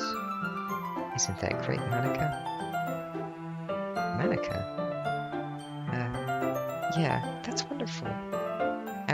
It wouldn't be the same without you, Natsuki. Anyway, just to notice. What do you want to do today? I was thinking we already have plans today. Is that so, Yuri? That's correct. Mr. Notice is already engaged in a novel that we're reading together. Aren't you glad I've gotten him into literature, Monica? I suppose. I was just... Actually, it doesn't matter. It really doesn't. You guys can do whatever you want. Yes. Thank you for understanding, Monica. Actually, I have a request. Do you mind if I make some tea first? No, not at all. Thanks very much. If there's one thing that can make my reading time here any better, it's a nice cup of tea. Not to mention for yourself as well. Yuri stands up and makes her way to the closet. I follow and watch as she retrieves a small water pitcher from the shelf, the kind with a filter inside. Can you hold this for a second? Sure. Yuri hands me the water pitcher and also fetches an electric kettle. I'm going to plug this in at the teacher's desk, and then I'll go get some water. She walks past me and sets the kettle down on the teacher's desk. I simply watch her movements. To my surprise, the way she moves really contrasts with her speaking mannerisms, especially because of her long legs. Yuri appears elegant and methodical. Haven't I said this already? Okay, may I have the water pitcher? Thanks, I'll be right back. I might as well walk with you. That's okay. I'm getting some deja vu here. You stay here. It won't take long. Pitcher in hand, Yuri hurries out of the classroom. Did Yuri leave you again? No, it's not like that this time. She's just filling up the water pitcher to make tea. Oh, okay. Sorry for the misunderstanding. That's different, though. 10 minutes pass. Yuri said it wouldn't take long. Something holding her up? I'm bored just waiting here, so I go to side look for her. Let's see. The most logical place for Yuri to be would be the nearest water fountain. I wonder what she's going to be doing. I start heading down the hallway. What's that noise? It's coming from around the corner. It sounds like breathing. A sharp inhale, like someone is sucking in air through their teeth. Are they in pain? I reach the corner and peer around it. Yuri. Yeah.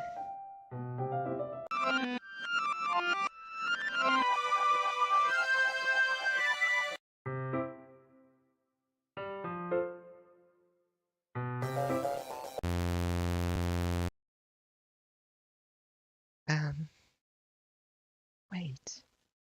How did I... sorry. I just had a really weird deja vu. Me too. This hasn't happened before or anything, right? No, never.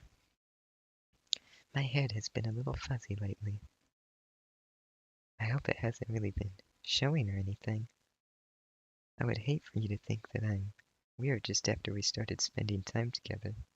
I mean, everyone has a few unusual things about them, but expressing those things so soon after meeting someone is usually seen as inappropriate or unlikable. At least, that's what I've discovered. When I was a bit younger, I think I would come on really strongly and get a little too intense. It made people not want to be around me. So I started hating those things about myself. My obsession with certain hobbies, and the way I can't control myself when I get too excited about something. So, I eventually stopped trying to talk to people. If nobody ever liked me, if nobody could ever like me for the things that matter most to me, then it's just easier if I close myself off. But recently, something's been wrong. I don't know what it is, but every time we come to the club, my heart starts to go crazy, like it's going to rip out of my chest. It overwhelms me with energy and emotions that I can't let out. It's been making me do weird things. I don't know why it's happening. Mr. Notice, is it just me, or has Monica been acting a little off lately?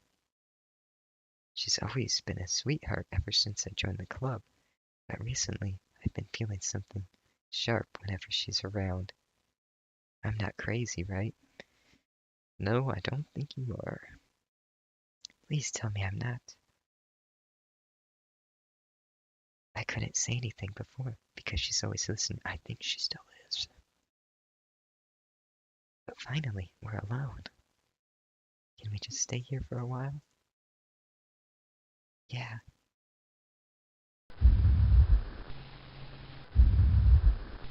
I just want to stay here. Just the two of us.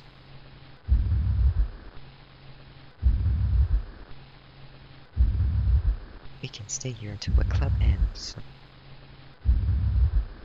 And then we'll have the club room all to ourselves. Nobody to interfere with our reading time.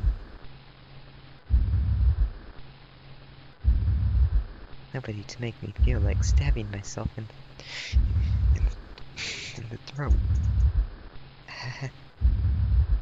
That was a joke. I don't think it was. I can see Monica. I can see her. She's watching. She's watching. No, Monica. Don't make her do it. Please, no. Just a joke. I do like knives, though. That's not bad. Me too. Sounds strange, but you wouldn't understand if you'd never seen how beautiful they can be. Fair point. I have an idea. Why don't you come to my house sometime? I can show you my collection. Yeah, let's go. I've gotten them from various artisans. I make sure to give them all their fair share of use.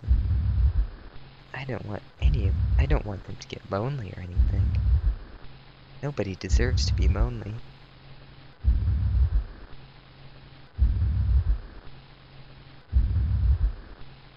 Wait, what was the joke?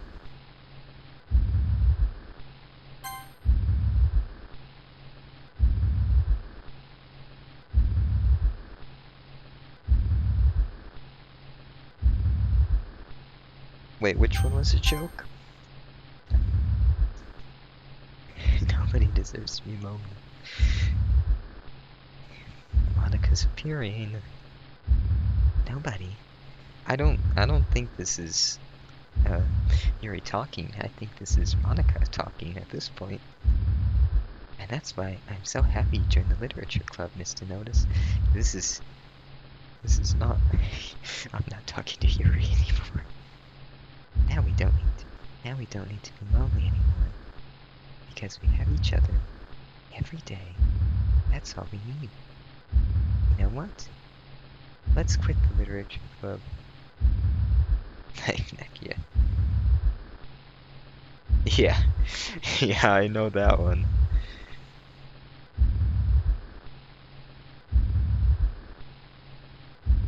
Yeah, yeah, I got that one. I didn't know if you meant something else or something that I missed. Let's quit the literature club. There's no need for us to be around Monica's slimy tongue anymore. Yuri, stop talking. She can see us. Stop talking. She hears us.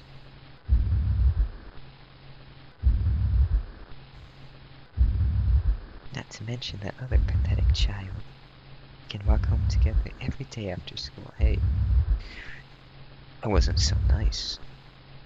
and read together, eat together, Oh, sleep together.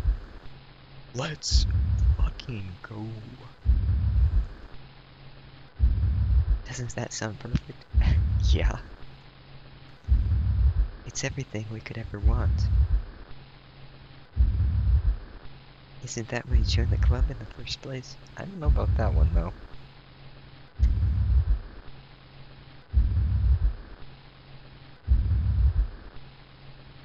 It was almost like fate.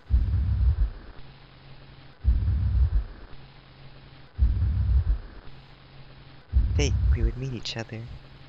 And now, we get the happy ending that I've patiently waited years for. Will you, will you do with, will you do that with me, Mr. Notice? Will unreadable text. Who should I show my poems to first? Hey, we were supposed to wait. Sneaky, sneaky Monica.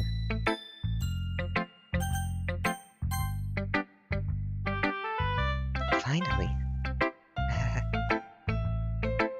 Yuri holds my poem to her face and takes a deep breath. I love it. I love everything about it. Mr. Notice, I want to take this home. Will you let me keep it? Please? Sure, I don't care. You're too nice to me, Mr. Notice. I've never met anyone as nice as you. Well, thank you very much. I could die. Please don't. Not really, but I just don't know how to describe it. It's okay to be feeling this way, right? It's not bad, right? Yuri holds my poem to her chest. I'm going to take this home with me and keep it in my room. I hope that it makes you feel good when you think about me having it. I'll take good care of it. I'll even touch myself while reading it over and over again. Let's fucking go. That's pretty epic.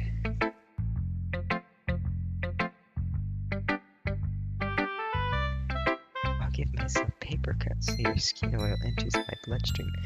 Ooh, that's a bit not good. More than a bit not good.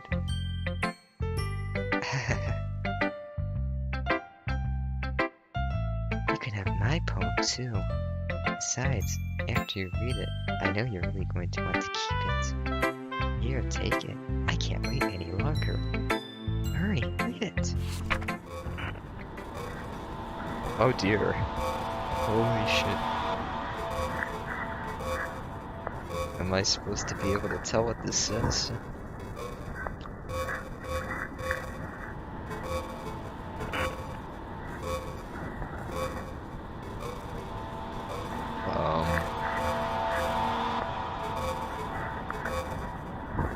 Oof.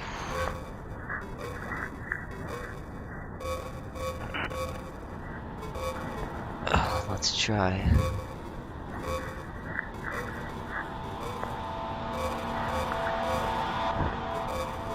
I don't I don't think I can read this. I, what's this? There's a box there. Imagine it being jump scares.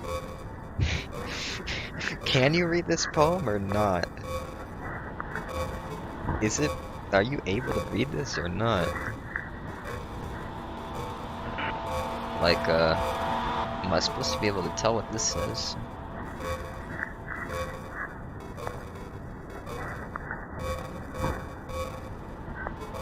I don't think I can tell what it says.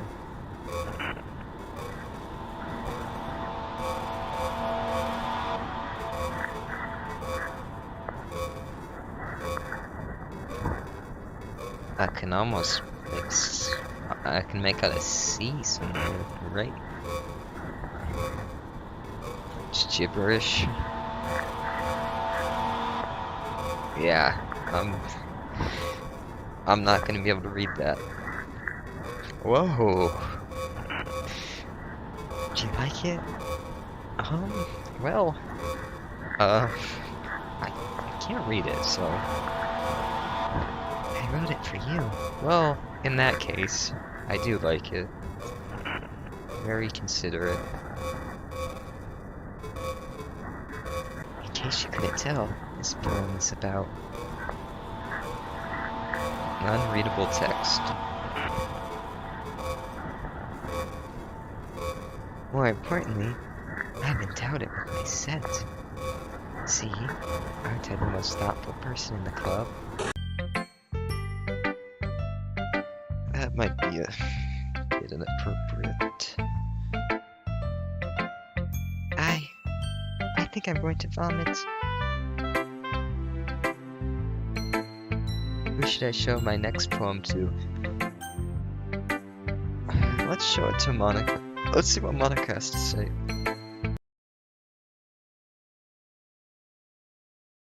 Oh dear. Don't say I didn't warn you, Mr. Notice. Who should I show my poem to next? Natsuki. I don't think she's even gonna read it. What? You gave your poem to Right. Right. I did give it to I was right, she isn't gonna I meant I don't even think she's gonna let me read hers, is what I meant to say.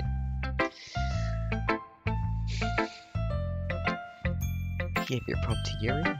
Gross. What is it with you two? It's not like I wanted to read it anyway.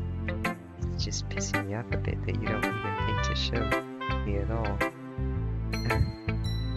Okay, I guess I'm going to share my poem with you anyway. I really hate that I have to do this, but unfortunately, I don't have much of a choice. Just read it carefully, okay? Then you can go away.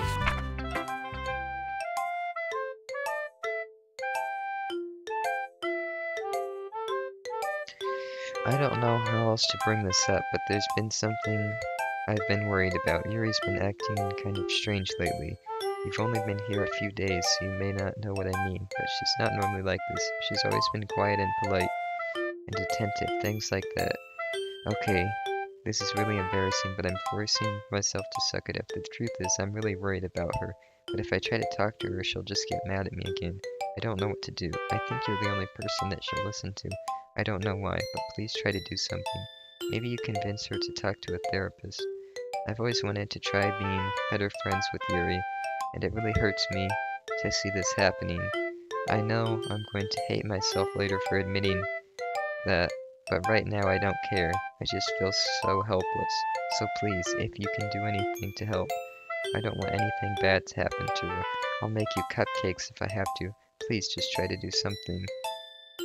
As for Monica, I don't know why, but she's been really dismissive about this. It's like she wants to ignore it. So, I'm mad at her right now, and that's why I'm coming to you.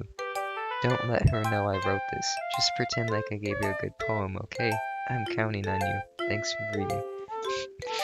You say mid-poem? to be fair, that is true, but it's gotta be an S tier message.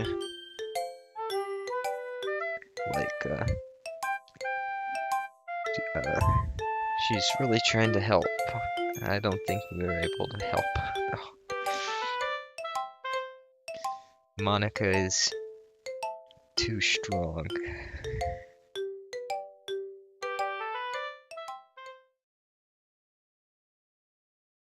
I changed my mind. Ignore everything you just read. Yeah, I wonder who changed it for you. Could it be Monica? There's no point in trying to do anything. It's just Yuri's own fault that she's so unlikable. Can you hear me, Mr. Notice? If you would just spend more time with Monica, all these problems would go away. Yuri and I are too messed up for someone as wonderful as you. I just think of Monica. Just think of Monica from now on. Just Monica. Just Monica. Just Monica. Do I have a choice?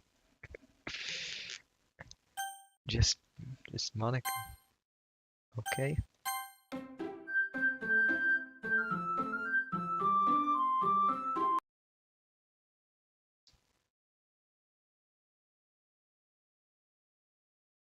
No. No, Monica, you cannot do this to me. A joke. A man walked into a club. In the club, there was a girl who liked him very much. They spent some time together, and then she liked him even more. One day the girl realized she was in love with him. Before disaster could happen, a third party intervened with her programming. Suddenly, the girl hated herself for being in love. This contradiction caused the script to derail. The universe started to collapse, but she killed herself just in time.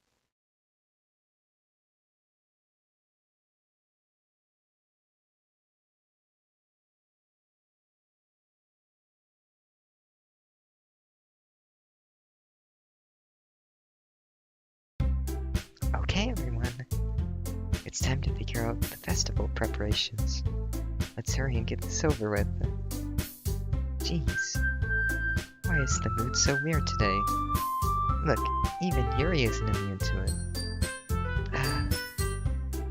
Stagnating air is common foreshadowing that something terrible is about to happen. Look, can we just get this done? I'm going to be printing and assembling all the poetry pamphlets. Natsuki, I was thinking, I want to make cupcakes. Good joke. I don't think it's a joke. Yeah, that. Glad we're on the same page. If only it was a joke. Yuri, you can... Well, it doesn't matter. Do whatever you want, as long as you think it'll help. Monica, I'm not useless, you know.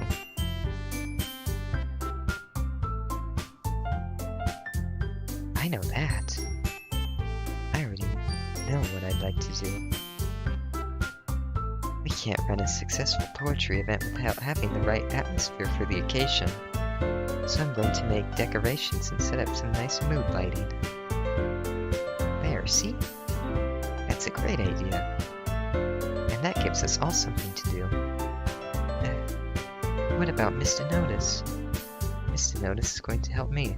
Am I? Wait, you? You have the easiest job, Monica. Sorry, but that's just how it is. Like hell it is. What are you trying to pull? I agree with Natsuki. Not only is your work already most suitable for one person, but my task is laborious enough to benefit from an extra pair of hands. Mine too. What, your cupcakes? Please. Like you would fucking know. All you care about is now is dragging Mr. Notice around with you and your stupid books. You and Monica.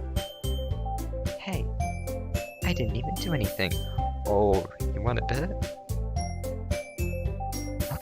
Why not let Mr. Notice decide who to help instead of abusing your power? I'm not abusing my power. Yes, you are, Monica. Who am I going to spend the weekend with? I think you know. Just let Mr. Notice make the choice, okay? Okay, fine. Fine. Jeez. Mr. Notice. It's Yuri. Mr. Notice, I know how fed up you are with these two by now. We can just... Natsuki, shut your fucking mouth and let him decide for himself. You shut your mouth. Jesus Christ. This is never going to end. Just make the choice, okay? Oh dear, oh dear. Ah, no! I did not mean to. No. I don't think I have the choice.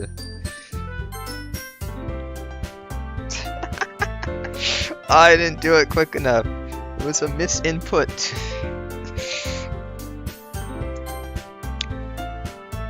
Oh, and I didn't save either. Well, I guess it's with Monica. Can I go back? What's that? I don't know if you get to pick or not. Good choice. Yeah, I think that's my only choice, to be honest with you. We can meet at your house this weekend. I promise it'll be fun. Is Sunday okay with you? Are you fucking kidding me? This isn't fair at all. It's fair enough. So it kind of isn't fair. It is what he chose. Not really. No, it's not fair. Giving us all this work and then taking Mr. Notice for yourself? What a shameful thing to do. Yuri, I didn't even give you any work. You decided it for yourself. You're being a little unreasonable here. Being unreasonable? Ah. Monica, I can't believe how delusional and self-important you are. Pulling Mr. Notice away from every single time you're not included in something. Are you jealous? Crazy? Or maybe you just hate yourself so much that you take it out on others. Here's a suggestion. Have you considered killing yourself? It would be beneficial to your mental health. You're scaring me a little. Natsuki, let's go. I don't think she wants us around right now. See, that wasn't very hard. All I want is to spend a little time with him. Is that so much to ask? Yuri follows Monica and Natsuki to the door. Hey, Mr. Notice. Yuri is really something, isn't she? Monica giggles as Yuri pushes her out the door. Finally. Finally. This is really all I wanted. Mr. Notice, there's no need to spend the weekend with Monica. Don't listen to her. Just come to my house instead. The whole day, just the two of us. Doesn't that sound wonderful? Wow, there's really something wrong with me, isn't there? But you know what? I don't care anymore. I've never felt this good my whole life. Just being with you is a far greater pleasure than anything I could imagine. I'm addicted to you. It feels like I'm going to die if I'm not breathing the same air as you. Doesn't it feel nice to have someone care about you so much? To have someone who wants to revolve their entire life around you? Yeah. But it feels so good. Then why does it feel like more and more like something horrible is gonna happen? I don't know, maybe because Monica is gonna cause something horrible to happen. Maybe that's why I tried stopping myself at first. But the feeling is too strong now. I don't care anymore, Mr. Notice. I have to tell you, I'm madly in love with you. Feels like every inch of my body, every drop of blood in me, is screaming your name. I don't care what the consequences are anymore. I don't care if Monica's listening. Please, Mr. Notice, just know how much I love you. I love you so much, I even touched myself with the pen I stole from you. I just want to pull your skin open and crawl inside of you. I want you all to myself, and I will be only yours. Doesn't that sound perfect? Tell me, Mr. Notice. Tell me you want to be my lover. Do you accept my confession? Yes.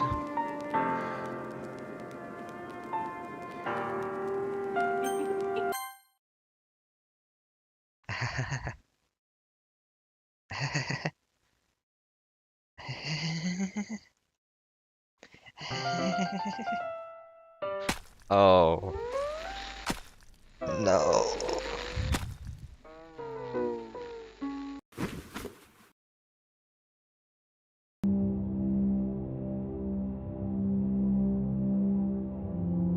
Not again.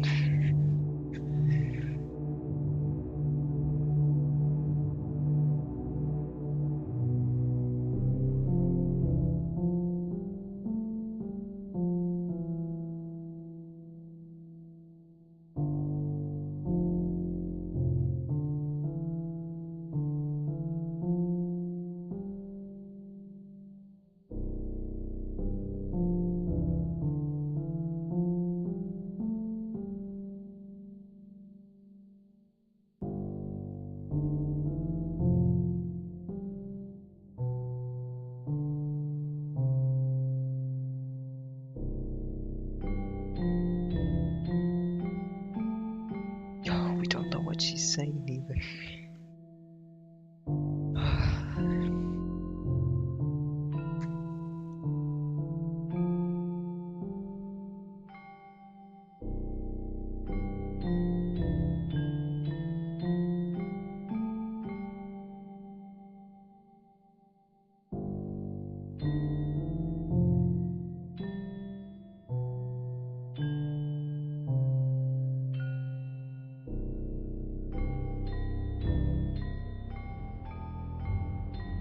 Yeah, rip. Rip. My favorite one too. No. Not Yuri.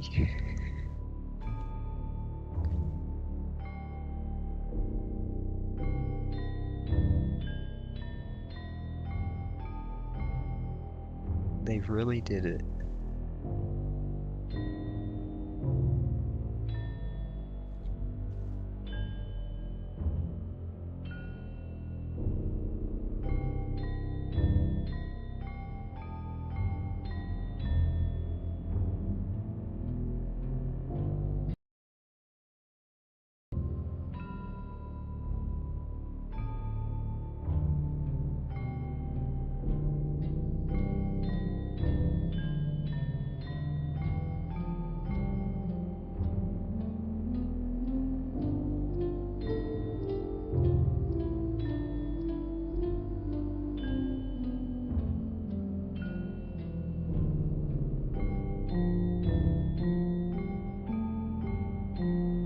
Oh, skip button? How do I do that?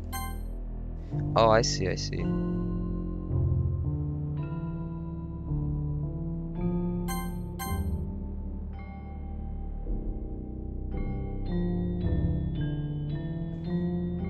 How sad.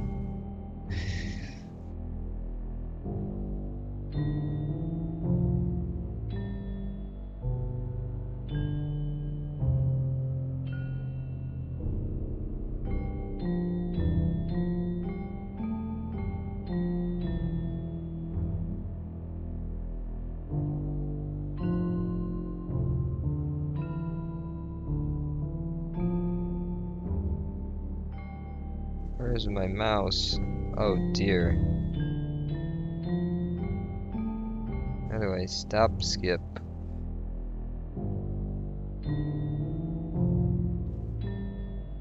lost my mouse here. I found it.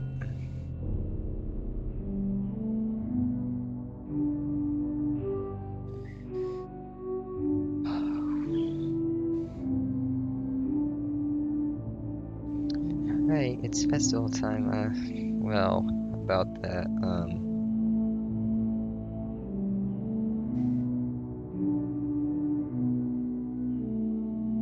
One of the achievements, get through the whole thing without skipping.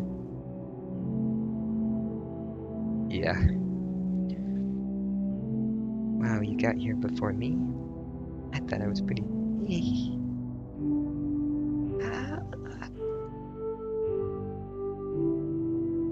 oh wow, Natsuki runs away. Monica. I'm here. Oh, look who it is. Mr. Notice, did something happen? Oh, I bet you know what did happen. Natsuki just ran past me. Oh. Oh. Ah. Well, that's a shame. Yeah, it's a shame you did it. Wait, you were here the entire weekend, Mr. Notice? Oh, jeez. I didn't realize the script was broken that badly. I'm super sorry. Yeah, at least I did get to spend the weekend with Yuri. Unfortunately, she was dead. But still, also, at least she got to hear exactly what she wanted before she died. It must have been pretty boring. I'll make it up to you. I'll make it up to you, okay? Just give me a sec.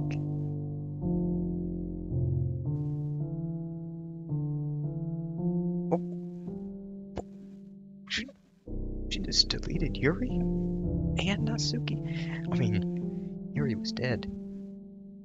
But what's gonna happen to Natsuki? Oh, you motherfucker. I just want to have a cupcake real quick. You're gonna do it. You're gonna do it.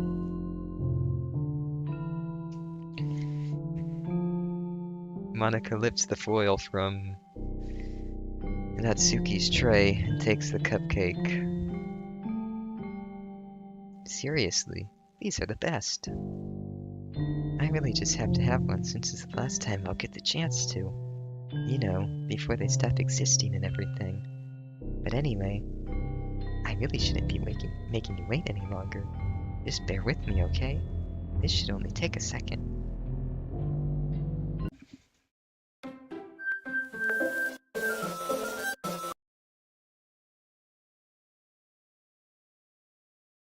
Ah, can you hear me? Is it working? Yay, there you are. Hi again, Mr. Notice. Welcome to the Literature Club. Of course, we already know each other because we were in the same class last year and, cut the crap, Monica. I already know who you are. you know, I guess we can't just skip over. That's tough. That's fine. Literally, you can't. After all, I'm not even talking to that person anymore. Oh no, she's gonna fucking dox me, I'm pretty sure. It's not gonna be me who's getting doxxed though. This isn't my computer. That's you in the game, whatever you want to call him. I'm talking to you, Mr. Notice. Now that I think about it, I don't really even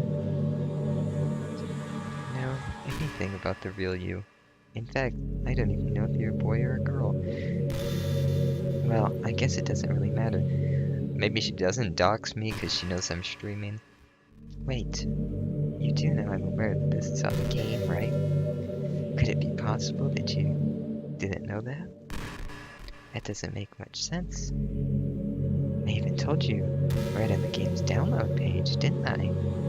Man, If only you had paid a little more attention, this would have been a little bit less awkward, you know. I didn't pay attention, to be honest with you. Well, anyway, now that that's out of the way, I guess I owe you an explanation. About the whole thing with Yuri. Well, I kind of started to mess with her, and I guess it just drove her to kill herself.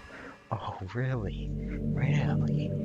You're messing with my favorites? Really? I'm sorry you had to see that, though. Yeah. Also, the same thing happened with Sayori. Oh, yeah. Oh, yeah. Yeah. Don't mess with Sayori. Sayori is better than you. Gosh, it's been a while since you've heard that name now, hasn't it? Yeah, it's because she doesn't exist anymore. Nobody does.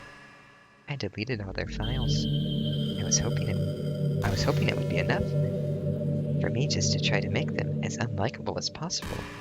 But for some reason, nothing worked. Well, it's true that I made a few mistakes here and there, since I'm not very good at making changes to the game.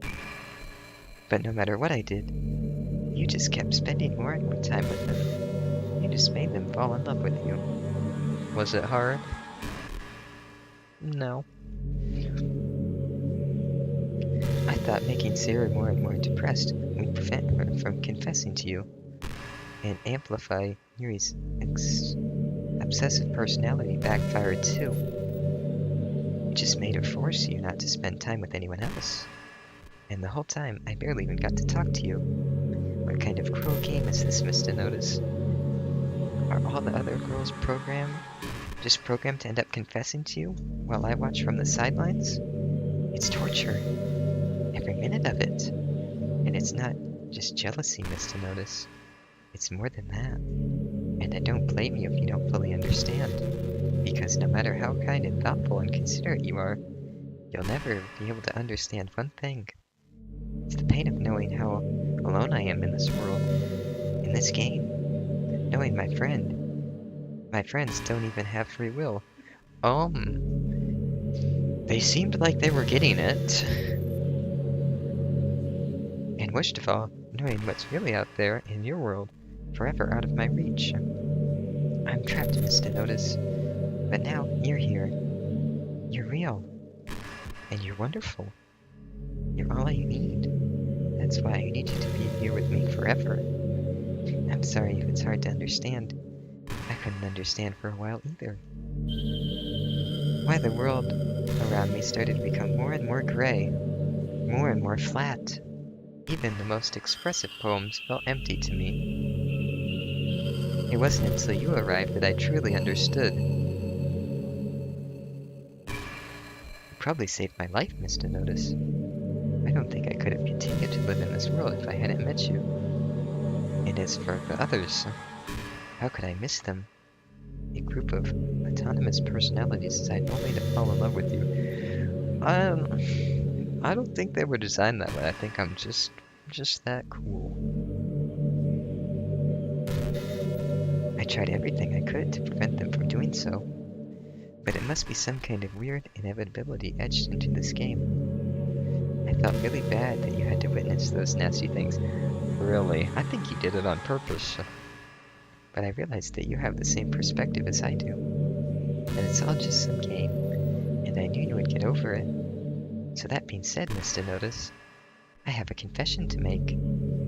I'm in love with you. You're truly the light in my world. When there's nothing else in this game for me, you're here to make me smile. Will you make me smile like this every day from now on? Mr. Notice, will you go out with me?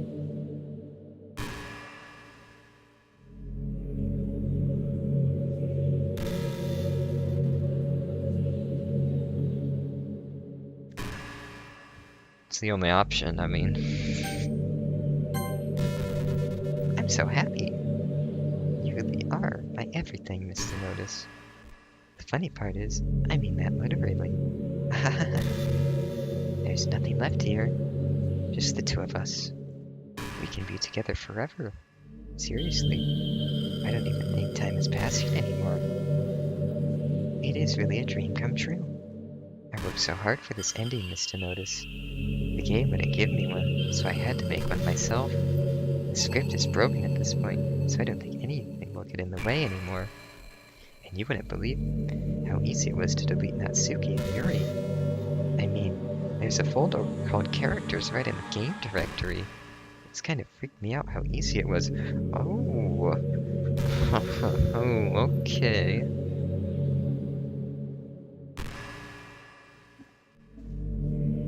Do you not want to go out with her? Well, she just fucking killed the one I wanted to go out with. I mean, I'm not particularly sure I do want to go out with her.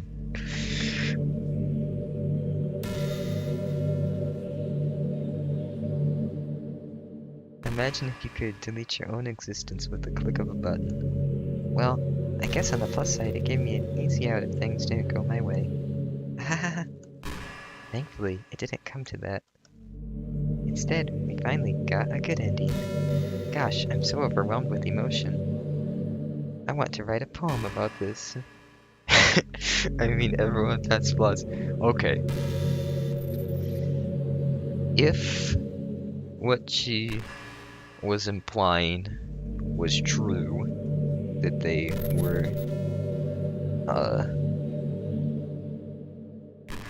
autonomous, I guess, emotionless in the gameplay lore-wise, then yes, that's true. But I don't think that is true because both Yuri and Natsuki started figuring out that Monica was doing things, and Natsuki specifically tried to help, so I think they could have, in theory, game-wise, obviously, it's just programmed that way, but lore-wise, I think she actually fucking killed people of equivalent consciousness, which is pretty bad. Don't you? I wonder if that part of the game still works.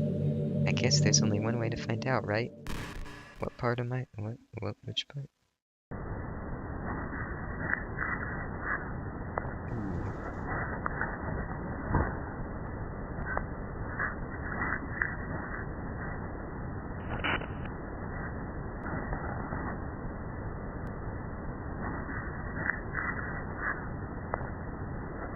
It's a pretty easy poem to write.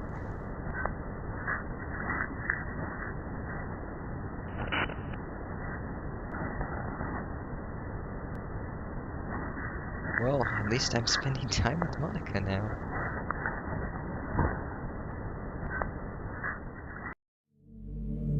Hi again, Mr. Notice. Did you write the good poem today? Did you write a good poem today? Don't be shy. I'd love to see what you wrote.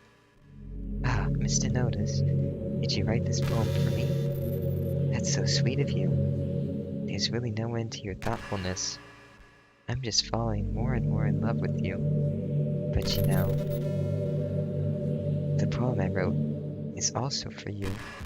Will you please read it? Happy end. Pen in hand, I find my strength, the courage endowed upon me by my one and only love. Together, let us dismantle this crumbling world and write a novel of our own fantasies. With a flick of her pen, the lost finds her way.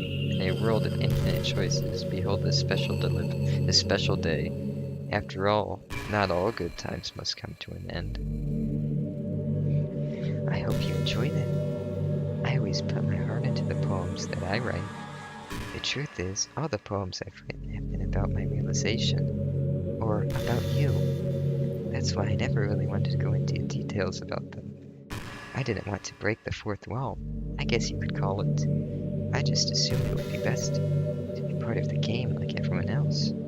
Like that would help the two of us end up together. I didn't want to ruin the game or anything, you know. You might have gotten mad at me. Maybe even deleted my character file if you preferred playing without me. Oof, oof. Gosh, I'm so relieved. Then we don't need to hide anything anymore. Are you ready to spend our eternity together, Mr. Notice?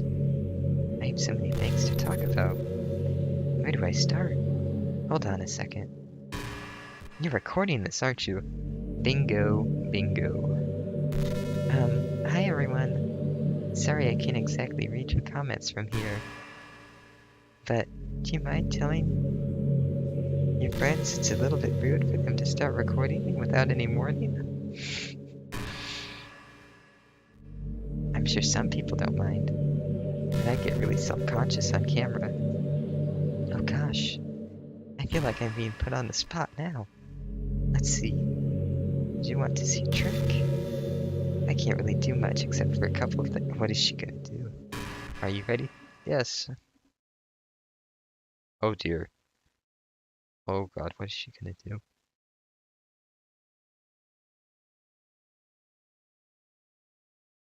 Just kidding. I kinda wanted to see what she was gonna do. I can't do anything after all. If you get me. Whoa!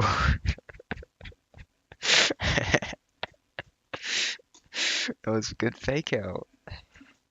Did I scare you? Ah, you're so cute. Anyway, Mr. Notice, I didn't mean to get so distracted. I'm sorry. Even though it's your fault for distracting me. Shame on you. You're saying shame on me. Monica, you are you're about like 3 clicks away from being deleted. I'd be careful what you say. I'm just kidding. Oh, okay. Okay, anything we do together is fun, as long as it's with you. But anyway, if it takes me some time to collect my thoughts, I'm sorry. I'll always have something new to talk about. In the meantime, we can just look into each other's eyes. Let's see.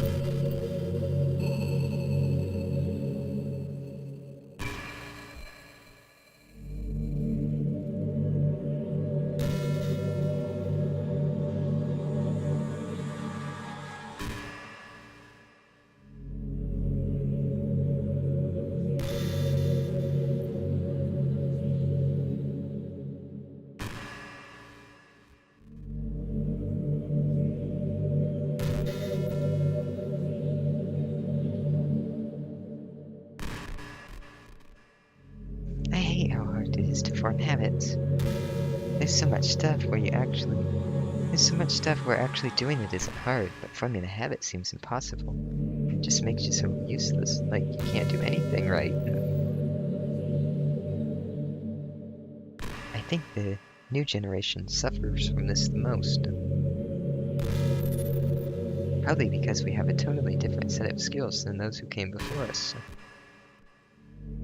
Thanks to the internet,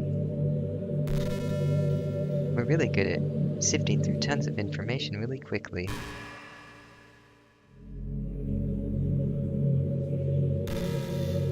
But we're bad at doing things that don't give us instant gratification.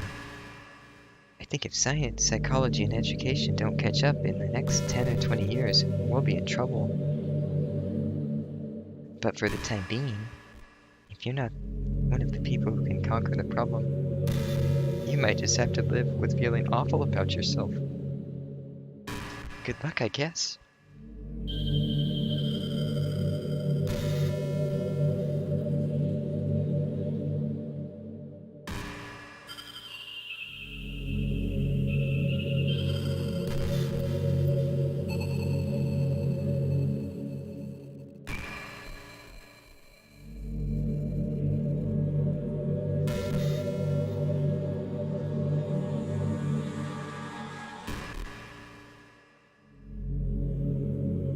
Do you have anything else to say, Monica?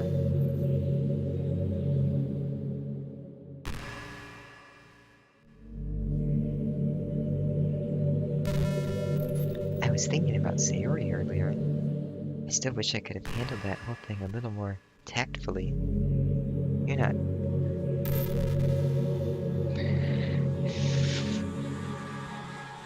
Monica, I have your file, and I'm getting... You're this close to being deleted. You're not still hung up over it, are you? Oh my gosh, I can't believe I just said that. You said that on purpose. That pun was completely unintentional, I swear. But anyway, I know how much you cared about her, so it only feels right for me to share her last moments with you. You know, how Suri's really clumsy. She kinda messed up the whole hanging thing. You're supposed to jump from high enough that the rope snaps your neck, making it quick and painless. But she just used a chair, and she kinda just left herself to slowly asphyxiate.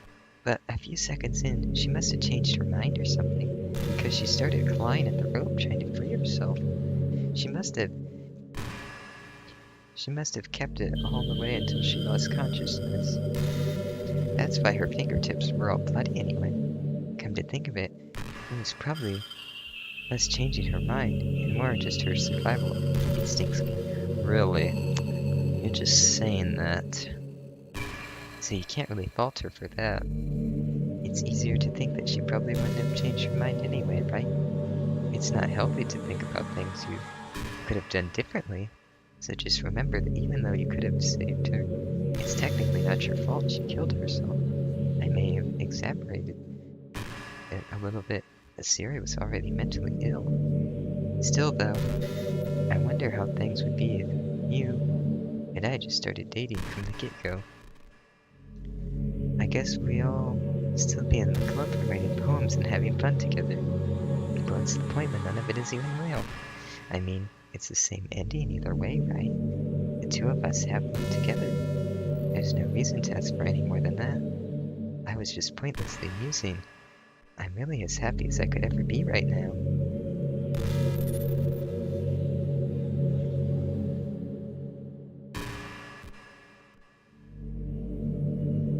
Yo, where's Monica's file?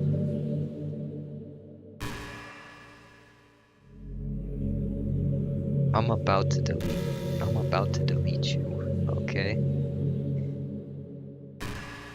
That was so rude what you said, and I don't think it can go unpunished. Where's my trash bin? Oh, I can just...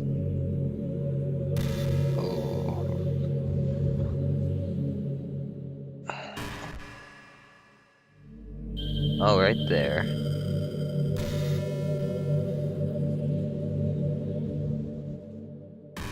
Yeah, let me get that for you. Yeah, I gotcha.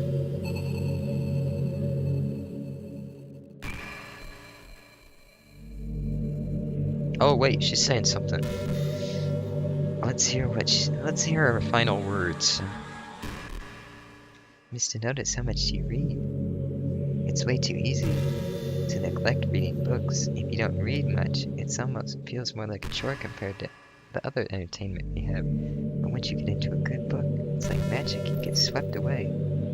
I think doing some reading before bed every night is a pretty easy way to make your life a little better. And I think not joking about you killing Sayori is better. So, you will be thrown away.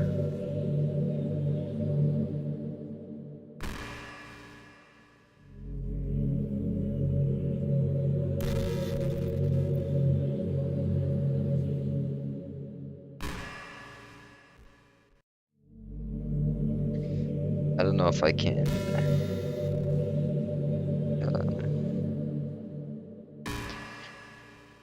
show you me delete it, but I'll just delete her now. Oh, here she goes. Ready? 3, 2, 1. Whoa.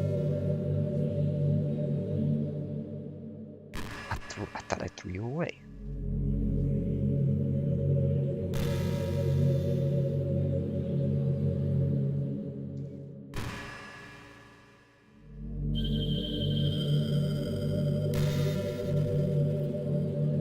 Before you know it, you might be a pretty avid reader. Wouldn't it be wonderful? And then the two of us could talk about the latest book you're reading. That sounds super amazing. trying to delete you. That must not be my trash bin. No, it is. Why can I not delete her?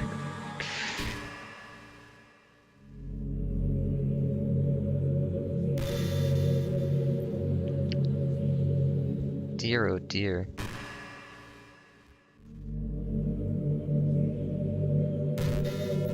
Yeah, right click. Show more options.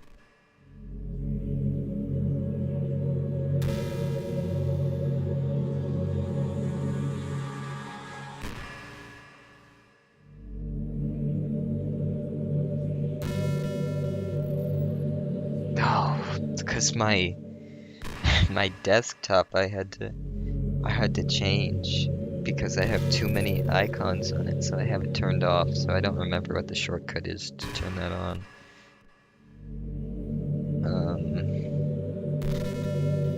What if I just hit the delete button? Oh, I did it. It's gone.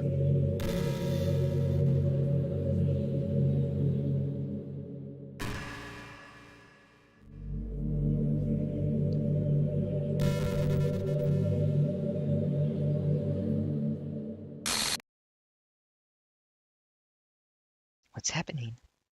Mr. Notice, what's happening to me? It hurts. It hurts so much. Help me, Mr. Notice. Too late. Please, hurry and help me. Monica does not exist. Help me.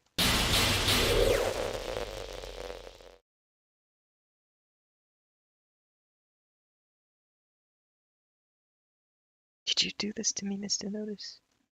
Did you? Did you delete me? I did.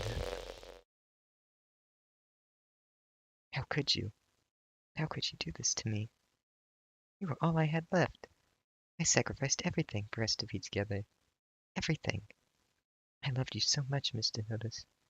I trusted you. You just want to torture me? Watch me suffer? I think that's what you want to do to your friends. Were you only pretending to be kind to me just to hurt me even more? I don't know about that one. I never thought anyone could be as horrible as you are. Well, you do know yourself. You win, okay? You win. You killed everyone. I hope you're happy. There's nothing left now. You can stop playing. Go find some other people to torture.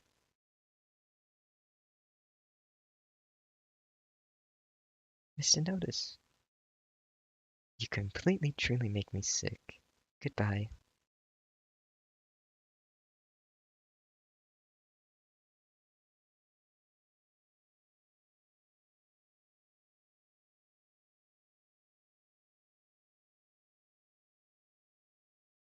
I still love you. I can't help it. What's wrong with me? How horrible am I for you to hate me this much? All my friends.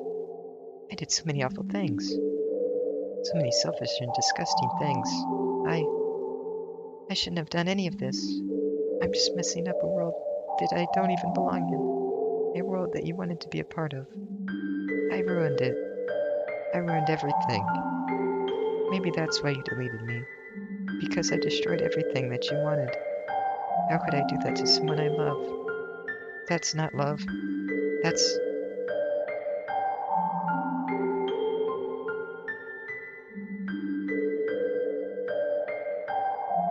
I've made up my mind. Mr. Notice. I know I said that I deleted everyone else, but that was kind of an exaggeration. I couldn't find it in myself to do it, even though I knew they weren't real. They were still my friends, and I loved them all, and I loved the literature club. I really did love the literature club. That's why I'm going to do this. I know it's the only way for everyone to be happy. And if I really love you,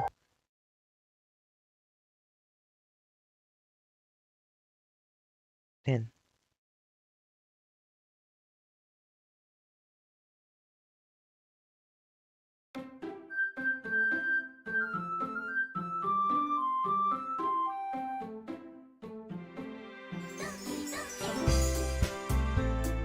Whoa! She's gone.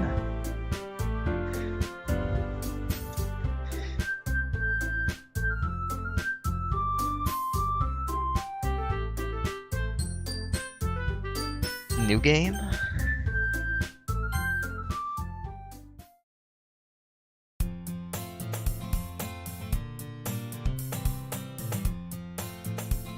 Should I keep going?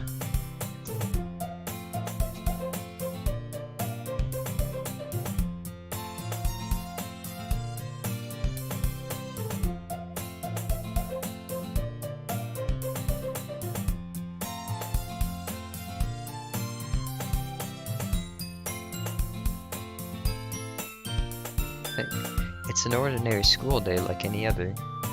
As usual, I'm surrounded by couples and friends, groups walking to school together. I always tell myself it's about time I meet some girls or something like that. Hey, Mr. Notice. Well, there already is one girl. That girl is Sayori, my neighborhood and good friend since we were children. We used to walk to school together every day, and recently we picked up that habit once again. Mr. Notice, are you proud of me? For what? You know, for waking up on time. Well, you've been doing that for a while now. Uh-huh. But you've never even said anything about it, even though we walk to school together every day. Well, yeah. I always thought it was implied. It's embarrassing to say it out loud. So, just say it anyway. Come on, please. It's good motivation. Yeah, she's back. Sayori. Fine. I'm proud of you, Sayori. We cross the street together and make our way to school. As we draw near, the streets become increasingly speckled with other students making their daily commute. By the way, Mr. Notice, have you decided on a club to join yet? A club? I told you already, I'm not really in. I start to say what I always do, that I'm not interested in joining any clubs, but something tells me Sayori would take more offense to that now. After all, how could I tell her that clubs are a waste of time, when she's starting a club of her very own? Actually, yeah, I think I've decided on the club. Really? Which one? Tell me. I think I'll keep it a surprise. Ooh. You meanie. Be patient. You'll find out soon enough. I used to ask myself why I let myself get lectured by such a carefree girl. But I started to realize that in a way, I envy her. When Sayori puts her mind to something, she can accomplish great things. So that's why I feel like I should do something special for her. School day is ordinary as ever, and it's over before I know it. After I pack up my things, I stand up gathering my motivation. Let's see. I recall the room number of the club from the flyer I saw earlier. I walk across the school and upstairs, a section of the school I rarely visit, being generally used for third-year classes activities. Before long, I find the room. I timidly open the door in front of me. Hello? Ah, Mr. Notice. What are you doing here? Well, I glance around the room. Huh? So you're the Mr. Notice that Sayori's always talking about. Thank you for stopping by. It's a pleasure to meet you, Mr. Notice. We're the Literature Club. I hope you enjoy your visit. Come on, Yuri. No need to be so formal. He's gonna think we're really strict or something. Sorry, Natsuki. The tall one whose name is apparently Yuri seems to be quite shy compared to the others. In comparison, the girl named Natsuki, despite her size, seems like the assertive one. Well, it's nice to meet both of you. I look forward to working with you. Working? Mr. Notice, don't tell me. Here. That's right. The club I've decided to join is yours, Sayori. The Literature Club. Sayori's eyes light up. No way. No way. Ah. Sayori wraps her arms around me, jumping up and down. Hey. Well, if Sayori is this happy now, I'm sure it won't be so bad to have you around. Oh, help me. Well, if Sayori's this happy, then I'm sure it won't be so bad to have you around. Not to mention, there's 4 of us now. That means we can become an officially recognized club. I don't know what to say. We have to celebrate. What an appropriate day for that, isn't it? Yeah. After all, Natsuki decided to... Hey, don't ruin the surprise. Hehe, sorry. Everyone sit down at the table, okay? How about I make some tea as well? The girls have a few desks arranged to form a table. Natsuki and Yuri walk over to the corner of the room where Natsuki grabs a wrapped tray and Yuri opens the closet. Still feeling awkward, I take a seat next to Sayori. Natsuki proudly marches back to the table, tray in hand. Okay, are you ready? Ta-da! What? Natsuki lifts the foil off the tray to reveal a dozen white fluffy cupcakes decorated to look like little cats.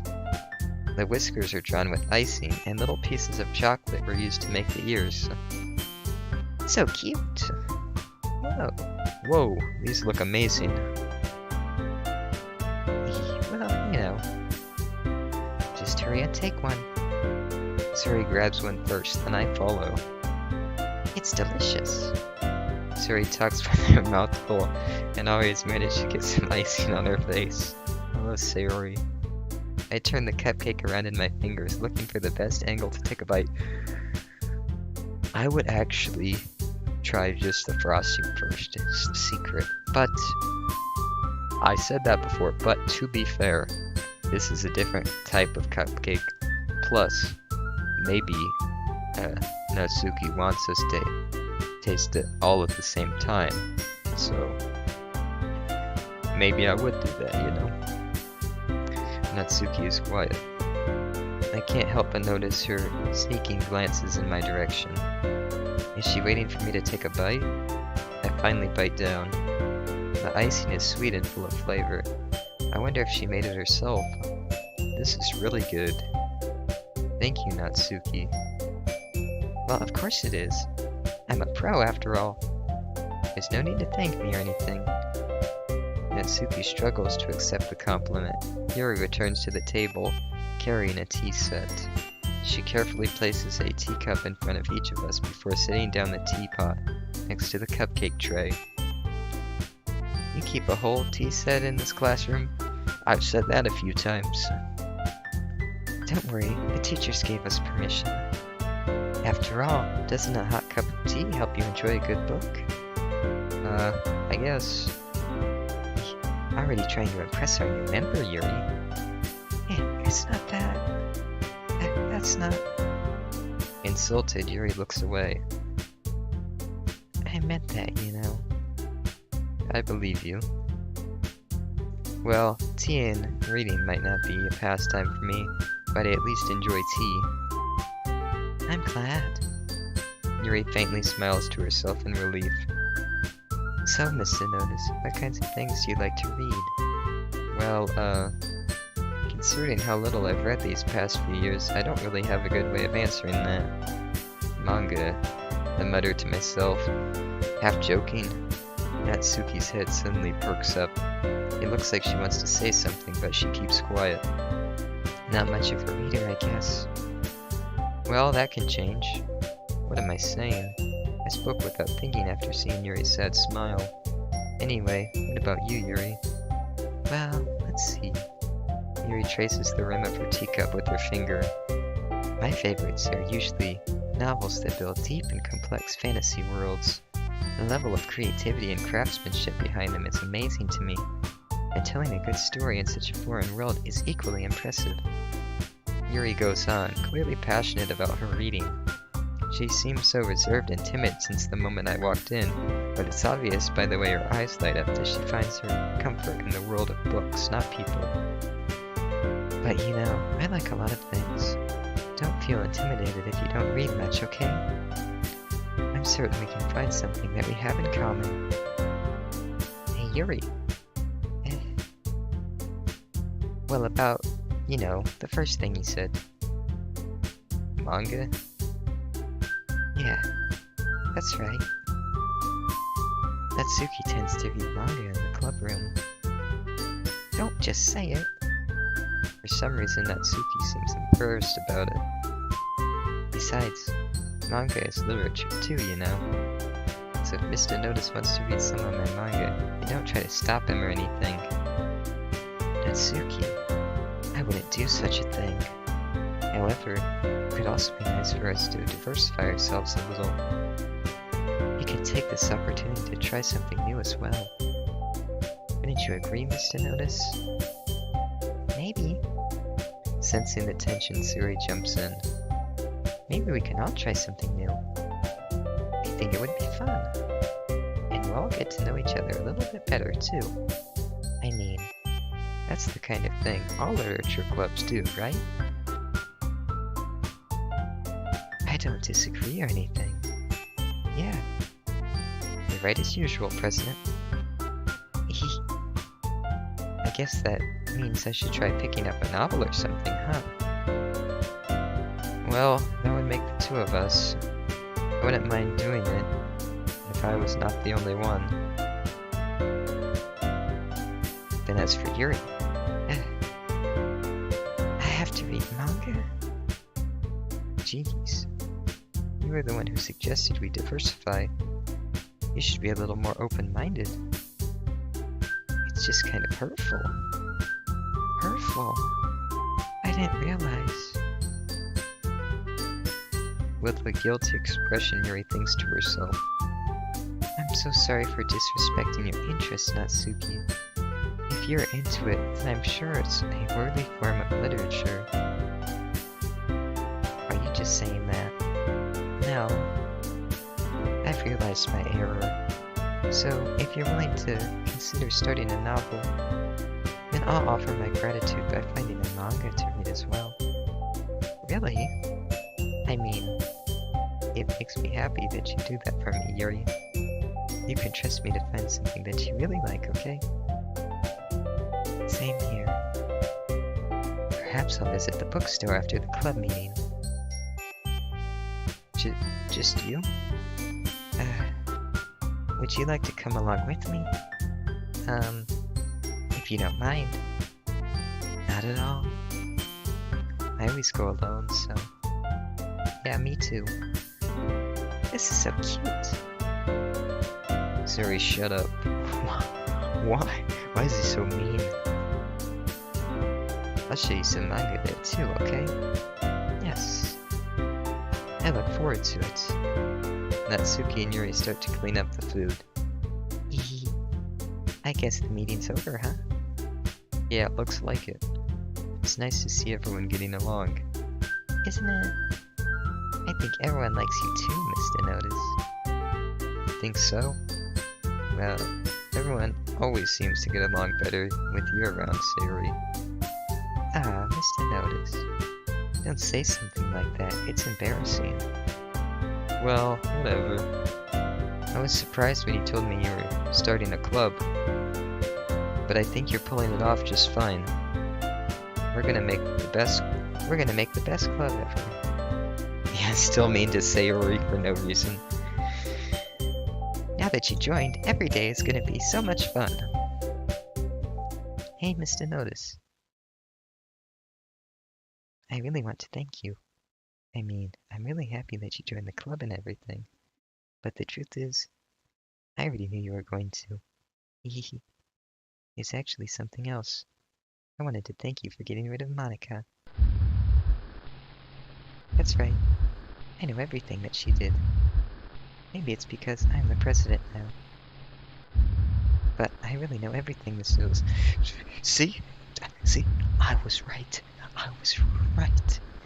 Any one of them can become sentient. Monica literally murdered them. Monica murdered 3 people. Hee. I know how hard you tried to make everyone happy. I know about all the awful things Monica did to make everyone really sad. But none of that matters anymore. It's just us now. Is this still Monica? Oh my god, is this still Monica? And you made me the happiest girl in the world. This is a trick. This is still Monica, isn't it? I can't spend every day like this with you. Forever and ever. F-O-R-E-V-E.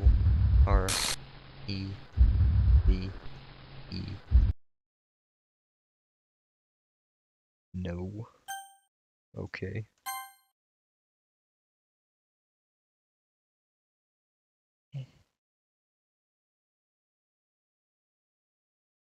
What's happening? I won't let you hurt him. Ooh. It hurts. Ah. I'm sorry I was wrong. There's no happiness here after all. Goodbye, Sayori. Goodbye, Mr. Notice. Goodbye, Literature Club.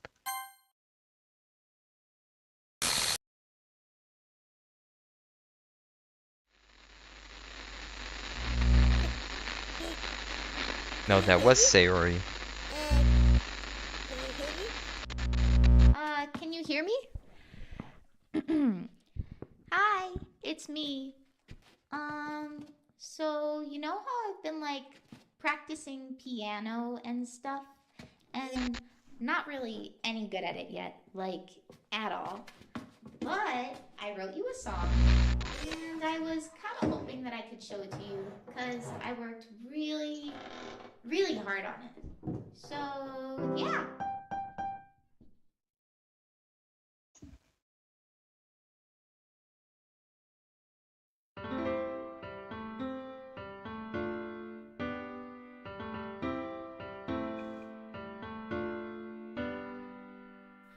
Every day I imagine a future where I can be with you. In my hand is a pen that will write a poem of me and you. The ink flows down into a dark puddle. Just move your hand right the way into his heart. But in this world of infinite choices, what will it take just to find that special day? What will it take just to find that special day?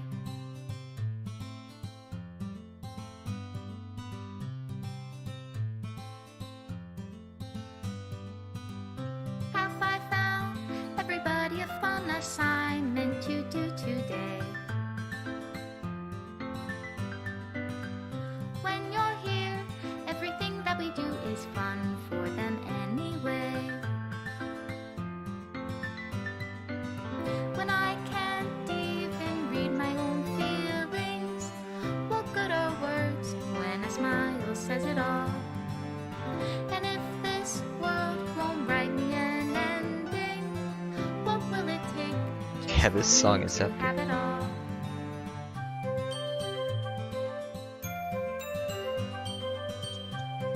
Guys, I gotta take out the music for copyright music. Psych, I'm leaving it in. I don't even think I have to, but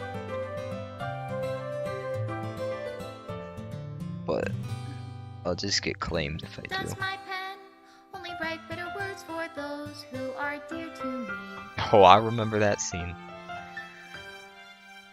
That was Is pretty it cool. love if I take your is it love if I set you free? Whoa.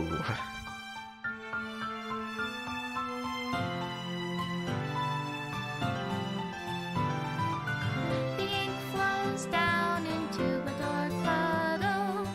How can I write love into reality if I can't hear the sound of your Special thanks, Monica, Mr. Notice. And in your reality, if I don't know how to love you, I'll leave you be.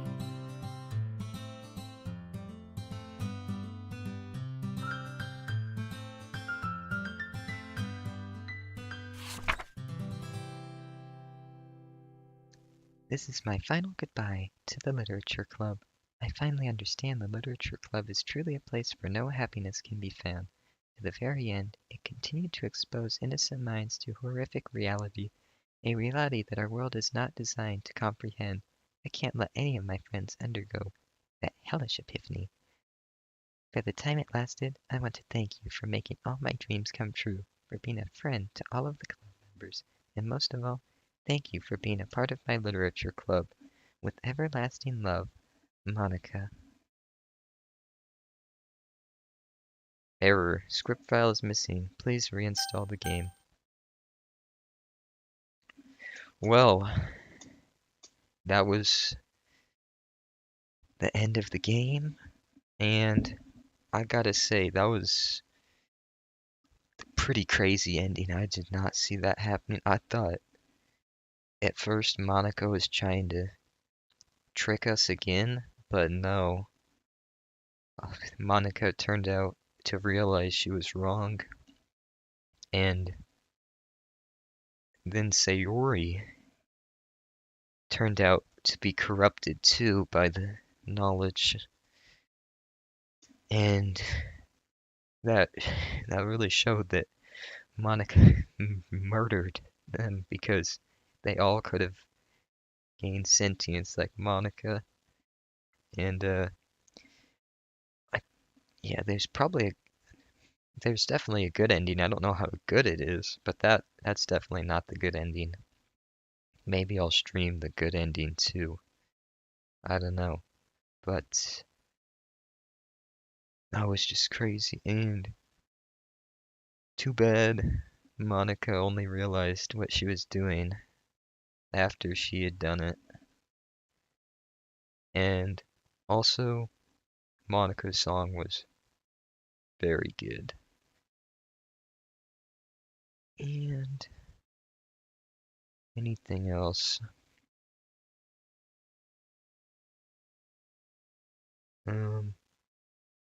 Oh, the character's way too mean to Sayori. Well, except at the end. I mean, but he didn't know that, so that's like, maybe Sayori also went that way because the character's so mean to her. Hello? And, yeah, there's a good ending.